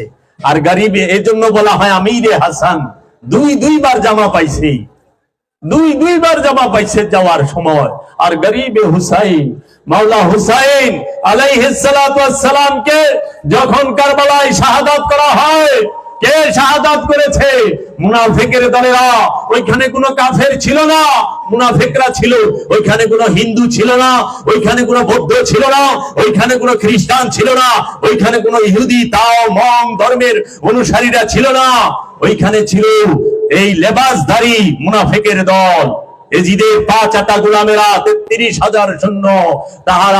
তাহারা যখন মাওলা হুসাইনকে শাহাদাত করে, মাওলা হুসাইনের মাথা মুবারকের মধ্যে মহানবীর পাগড়ি, যে আমামা যুদ্ধে পড়তেন, মুকুট যেটা, সেটা ছিল। মহানবীর জামা মুবারক ছিল মাওলা হুসাইনের দেহ মুবারকে। মাওলা হুসাইনের হাতে মহানবীর আংটি মুবারক ছিল। মহানবীর হাতে জুলফিকার ছিল, মাওলা হুসাইনের হাতে জুলফিকার ছিল। যখন এজিদের সৈন্যরা এই সীমার মাওলা হুসাইনকে শাহাদাত করে, মাথা থেকে মুকুট ছিনিয়ে নেয়, দেহ মুবারক থেকে। ওই অভাবের সময়, তো ওই সময় জামা ছিল না, তো জামা খুইলা লয়ে যায়। হাতে আঘাতে হাতের আঙ্গুল ফুইলা গেছে। আংটি মুবারক তো দামি, এই আংটি বাইর করতে পারে নাই, এই আঙ্গুলটা পর্যন্ত কাইটা ফেলাইছে, কাইটা তারপর আংটি বাইর করে নিছে। সম্পূর্ণ জুতা মুবারক, জামা মুবারক সব খইলা লয়ে গেছে, উলঙ্গ করে দেহ মুবারক রেখে দিয়েছে। এগুলো বলতেও খুব কষ্ট লাগে। এই উপহার দিয়েছি আলে মোহাম্মদ, আলে রাসূল সাল্লাল্লাহু আলাইহি ওয়াসাল্লামকে, যে কাপড় নসিব হয় নাই। ৩৩,০০০ সৈন্যের ঘোড়া চালায় দেওয়া হয়েছে দেহ মুবারকের উপর দিয়া, ঘোড়ার পায়ের সাথে মাংসগুলো চলে গেছে। কে রাখছে মাওলা হুসাইনকে রোজায়? কে জানাজা দিচ্ছে? তারা তো মাথা মুবারক লিয়ে কুফায় গেছে গা, কুফার থেকে সিরিয়া দামেস্কে গেছে গা। তারা এনামের জন্য, পুরস্কারের জন্য পাগল। এইদিকে রসুলের নওয়াসা, রসুলের কলিজার টুকরা কে? মহানবী বলেছে হুসাইন মিন্নি ওয়া আনা মিনাল হুসাইন, আমি হুসাইন থেকে, হুসাইন আমার থেকে। যেই হুসাইন আলাইহিস সালাতু ওয়াস সালাম মহানবী যখন সিজদায় রত, মাওলা হুসাইন মহানবীর পিঠ মুবারকে বসে আছে, রুহুল আমিন এসে বললেন, ওহী নাজিল হলো, ইয়া রাসূলুল্লাহ, যেই তুমি ইমামে হুসাইন নিজের ইচ্ছায় পিঠের থেকে না নামে ওই পর্যন্ত আপনি মাথা উঠায়েন না। আল্লাহর হাবিব, আমরা যখন সিজদায় যাই বলি সুবহানা রাব্বিয়াল আলা, এইটা 3 বার পড়ি। মহানবীকে 72 বা 73 বার পড়ায় ছেড়ে দিছে। মহানবী তাও মাথা মুবারক উঠায় না। বলছে সাহাবায়ে কেরাম পিছনে দেখে এত দেরি কেন, কি হইল মহানবীর? একজন উঠছে, উঠে দেখে মাওলা হুসাইন মহানবীর পিঠের উপরে, আর পিঠটাও তো এমন ভাবে থাকে খুব সুন্দর পজিশনে, শিশু বয়স তো উঠা বইসা পড়ছে। তখন রবের আসছে যে আপনি মাথা উঠায়েন না, কারণ লড়লেই মাওলা হুসাইন পড়তে পারে। মাওলা হুসাইনের দিকে আল্লাহ রাব্বুল আলামিনও খেয়াল রাখে, রুহুল আমিনও খেয়াল রাখে, আল্লাহর হাবিবও খেয়াল রাখে যে না, ধরা যাবে না। সাহাবায়ে কেরাম একজন আরেকজন এরকম ধাক্কা দিয়া দিয়া উঠাইতে উঠাইতে সবাই উঠাইছে। দেখো এই সুন্দর দৃশ্য জীবনে আর কোনোদিন পাবা না। মাওলা হুসাইন মহানবীর পিঠ মুবারকে বৈশা রইছে। মাওলা হুসাইন স্বইচ্ছায় যখন উঠছে, তখন মহানবী মাথা মুবারক উঠাইছে। নামাজ ভঙ্গ হইছে, নামাজ নষ্ট হইছে, সুসেজদা করলে দেয় নাই, ফিরাও করে নাই। তাহলে খাজা বাবা বলেছেন, আমি গাজ্জে মাগফির খুশিদার পর্দা উঠাইয়া দেখি, হে নবীর নন্দদুলাল ইমামে হুসাইন আলাইহিস সালাতু ওয়াস সালাম, তোমার মেরাজ তো মুহাম্মদ সাল্লাল্লাহু আলাইহি ওয়াসাল্লামের এক ধাপ উপরে। খাজা গরিবে নওয়াজ সুলতানুল হিন্দ বলেছে যে মুহাম্মদ সাল্লাল্লাহু আলাইহি ওয়াসাল্লামের সিজদার নিরিখে ইমাম হুসাইন, বারজাকে ইমাম হুসাইন, খেলে ইমাম হুসাইন, হুসে ইমাম হুসাইন, কারণ সিজদার তো খেয়াল তো পিঠের দিকে, ইমাম হুসাইনের দিকে পড়বো কিনা, ব্যথা পাইবো। তাহলে মহানবীর খেলের মধ্যে মাওলা হুসাইন। জুমার দিন খুতবা দিতেছিলেন, মিম্বরে দাঁড়িয়ে মাওলা হুসাইন ছোট ছোট পায়ে হাইটা হাইটা গেছে, পাজামাটা একটু লম্বা। মহানবী দেখলেন যে বাইজা পইরে যাইতে পারে, খুতবা বন্ধ কইরা মিম্বর থেকে নাইমা মাওলা হুসাইনকে কোলে নিয়েছেন। কত কিমতি হুসাইন! সেই ইমামে হুসাইন আলাইহিস সালাতু ওয়াস সালামকে আমরা কি পুরস্কার দিয়েছি? এই মুনাফিকের দলে কি পুরস্কার দিয়েছে? এর জন্য কোরআনে সূরা মুনাফিকুন নাজিল হইছে, কাফেরুনও নাজিল হইছে, মুনাফিকুনও নাজিল হইছে। কাফের নয় অন্য, যারা রাসূলকে মানে না, আল্লাহকে মানে না, তাগুলি গা। সূরা মুনাফিকুন তার কাফেরের লেগা না। তাহলে মুনাফিকটা কারা? ওখানে সবাই যদি মুসলমান আর মুমিন হয়, তো মুনাফিক কে? আল্লাহ যে কইছে কাফের থেকে মুনাফিক ডেঞ্জারাস, হত্যা হইতে ফেসাদ ভয়ানক। কারণ হত্যা তো করবেন একজন নেই, আর ফেসাদ লাগাই দিলেন, ঝগড়া লাগাই দিলেন, 10 জনও মরা পারে, গ্যারান্টি নাই। এর জন্য বলছে হত্যার থেকে জঘন্য হইল ফেসাদ সৃষ্টিকারী। আর এইখানে কাফের থেকে ডেঞ্জারাস হইল মুনাফিক। এর লেগে সবচেয়ে বড় আযাব কোরআনে যে বলেছেন সেইটা মুনাফিকের জন্য। কারণ কাফের ঈমান আনতে পারে, মুনাফিক আর ঈমান আনা পারে না। কাফেরের চান্স আছে ঈমান আনার, কিন্তু মুনাফিক তো ঈমান আইনাও গাদ্দারি করে, মুখে কলমা পড়ে, ভিতরে গাদ্দারি করে। মহানবীকে হত্যা করতে গেছে একদিন এই মুনাফিকরা, এরা এবার মহানবীর পিছে সালাত করে। তখন সাহাবায়ে কেরাম বলল, ইয়া রাসূলুল্লাহ, এরা বলল, বইল না, খবরদার বইল না, এরাই মুনাফিক, এরাই মুনাফিক। তাহলে আমরা কি পুরস্কার দিয়েছি দয়াল রাসূলের বংশকে? মাওলা হুসাইনের স্ত্রী এবং মেয়েদের নেকাব ছিনিয়ে নেওয়া হয়েছে, তাদেরকে এক দড়িতে বাইন্দা কুফা থেকে আনছে, কারবালা থেকে আনছে কুফায়, কুফা থেকে আনছে দামেস্কে, প্রায় 1200-1300 মাইলের দূরত্ব হাঁটাইছে, তাও আবার উটের পিঠে চড়ায়া, গদি ছাড়া। গদিটা বইলে আরাম লাগে, গদি ছাড়া বইলে হাড্ডিটা বিন্ধি। মাওলা হুসাইনের মাথা মুবারক বল্লমের মধ্যে বাজাইছে, বাজায় নাই? ওই বল্লমে থাকা অবস্থায় তো মাওলা হুসাইন কোরআন তেলাওয়াত করেছে। তাইলে মাওলা হুসাইনের বংশ ছেলেদেরকে জেলে 2 বছর বন্দী করে রাখছে। কে করছে? কোন ইহুদি খ্রিস্টানে, কোন জৈন তাওয়ে, কোন হিন্দুস্তানি হিন্দুরা না, ওই নামদারি মুনাফিকেরা। এর জন্য আল্লাহ বুঝাই দিছে যে না, মুনাফিক সে মুমিন না, কখনোই না। সূরা বাকারা পড়েন, বইলা দিছে যারা আমাদের হেদায়েত করবে, যেই বংশ, যেই কিতাব, সেই কিতাবের উপরে অত্যাচার বারবার হয়েছে। মহানবী তার আওলাদদেরকে কাঁধে চড়িয়েছেন ঈদগাহে, মাওলা হুসাইনকে ডাইন পাশে, মাওলা হাসানকে বাম পাশে, কাঁধে কইরা নিয়ে গেছে। কি মোহরে নবুয়তের মধ্যে পা লাগতেছে। হযরত উমর বলছে, ইয়া রাসূলুল্লাহ, আপনার মোহরে নবুয়তের মধ্যে মাওলা হুসাইনের কদম লাগতেছে। হযরত উমর বলতেছে যে তোমরা কত সুন্দর সওয়ারি পাইছ। তখন মহানবী বলল, তুমি কেন এটা বলো না যে সাওয়ার দুইটা কত সুন্দর? সেই আওলাদে রাসূল, তাদেরকে শাহাদাত করছে কে? এই নামদারি মুসলমানে, নামদারি মুসলমানে। তাদের থেকেই তো আল্লাহর ওলিরা। এর জন্য সমস্ত ওলিয়া উলিয়ায়ে কেরামরা আলী আলী করে, দেখেন। কারণ ওলির জন্মই আলী আলী করতে করতে, কালান্দারের জন্মই হয় আলী আলী করতে করতে। কারণ কালান্দার হচ্ছে মাওলা আলীর এক রূপের নাম। আর এখন এই আলী আলী করলে কয় কি হিয়া হয়ে গেছে। এর লেগে ইমাম শাফি, যিনি ইমাম আহমদ বিন হাম্বলের ইমাম উস্তাদ, ইমাম আহমদ বিন হাম্বল হচ্ছে সর্বশ্রেষ্ঠ হাদিস বেত্তা। উনি মানে সবচেয়ে বেশি হাদিস যার, সবচেয়ে বড় হাদিসের কিতাব লেখক যিনি ইমাম আহমদ বিন হাম্বল, ওনার উস্তাদ। ইমাম আহমদ বিন হাম্বলের শাগরিদ হলো ইমাম বুখারী, ইমাম বুখারীর শাগরিদ হলো ইমাম মুসলিম। এরা এই ইমাম শাফি রহমাতুল্লাহ আলাইহি বলেছেন যে যদি কেউ বলে যে পাক পাঞ্জাতনকে ভালোবাসার কারণে, মাওলা আলীকে ভালোবাসার কারণে রাফেজি হয়ে গেছে, সিয়ার থেকেও ডেঞ্জারাস এক ফেরকা, তার নাম রাফেজি। তো ইমাম শাফি সে বলেছেন, খোদার কসম, জগতে আমার থেকে বড় রাফেজি নাই।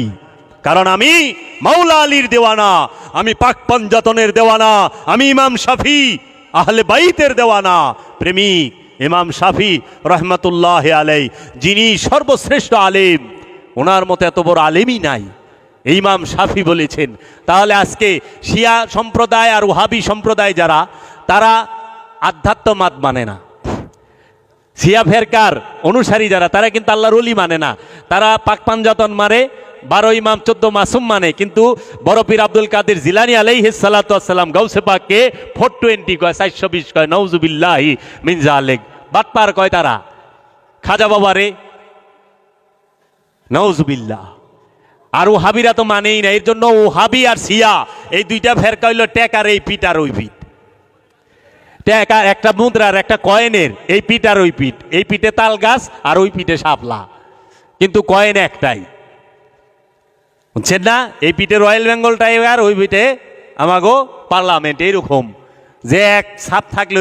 এর জন্য একমাত্র আলে রসুলকে হৃদয়ে ধারণ করছে, মোহাম্মদী নূরকে হৃদয়ে ধারণ করছে আল্লাহর ওলিরা। এই আল্লাহর ওলিদের পায়রবি করতে হবে যদি নিজেকে চিনতে হয়, এছাড়া কোনো উপায় নাই। কত দলিল লাগবো কোরআন থেকে, হাদিসের দলিল তো পরে দিমু, কোরআন দেখেন না, হুবহু অনুবাদ করেন। কোরআনে কইছে ইয়া আইয়ুহাল্লাযিনা আমানু, হে ইমানদার, আনে অর্থ করে দিয়েছে হে মুমিনগণ। মুমিন আরবি শব্দ, আমানু আরবি শব্দ। আমানুর বাংলা অর্থ মুমিন হইল কেমনে? আর আমানু হচ্ছে ছাত্র, মুমিন হচ্ছে শিক্ষক, মুমিন হচ্ছে মুক্তিপ্রাপ্ত, আর আমানু হচ্ছে খান্নাত যুক্ত। এক লাইনে যদি আমানু আর মুমিনের তফাৎ বলা হয়, আমানুর সাথে শয়তান থাকে আর মুমিনের সাথে আল্লাহ থাকে। মুমিনের সাথে শয়তান থাকে না, আর আমানুর সাথে আল্লাহও থাকে না। আমানুর সাথে শয়তান থাকে বীজ রূপে, দুর্বল রূপে, অতি দুর্বল রূপে, কিন্তু মুমিনের সাথে শয়তান থাকেই না। মুমিন খান্নাস মুক্ত, তার মধ্যে আল্লাহ থাকে। আল্লাহ কোরআনে কইয়া দিছে ইন্নাল্লাহা মাআল মুমিনিন, নিশ্চয় আমি আল্লাহ মুমিনদের সাথে থাকি। আল্লাহ তো কয় না আমি আমানুর লগে থাকি। তাহলে মুমিনের অর্থ বাংলায়, আমানুর অর্থ বাংলায় মুমিন করলেন কেমনে? যেখানে রু শব্দ আইছে, এই যে কদর রাত্রি আসতেছে সামনে, রোজা না? সূরা কদরে ইন্না আনজালনাহু ফি লাইলাতুল কদর ওমা আদরাকা মা লাইলাতুল কদর লাইলাতুল কদরে খায়রুম মিন আলফি শাহর তানাজ্জালুল মালাইকাতি ওয়ার রূহ। এই যে ওয়ার রূহ, এই রুহের বাংলা করে থিয়া দিছে কোরআন অর্থ।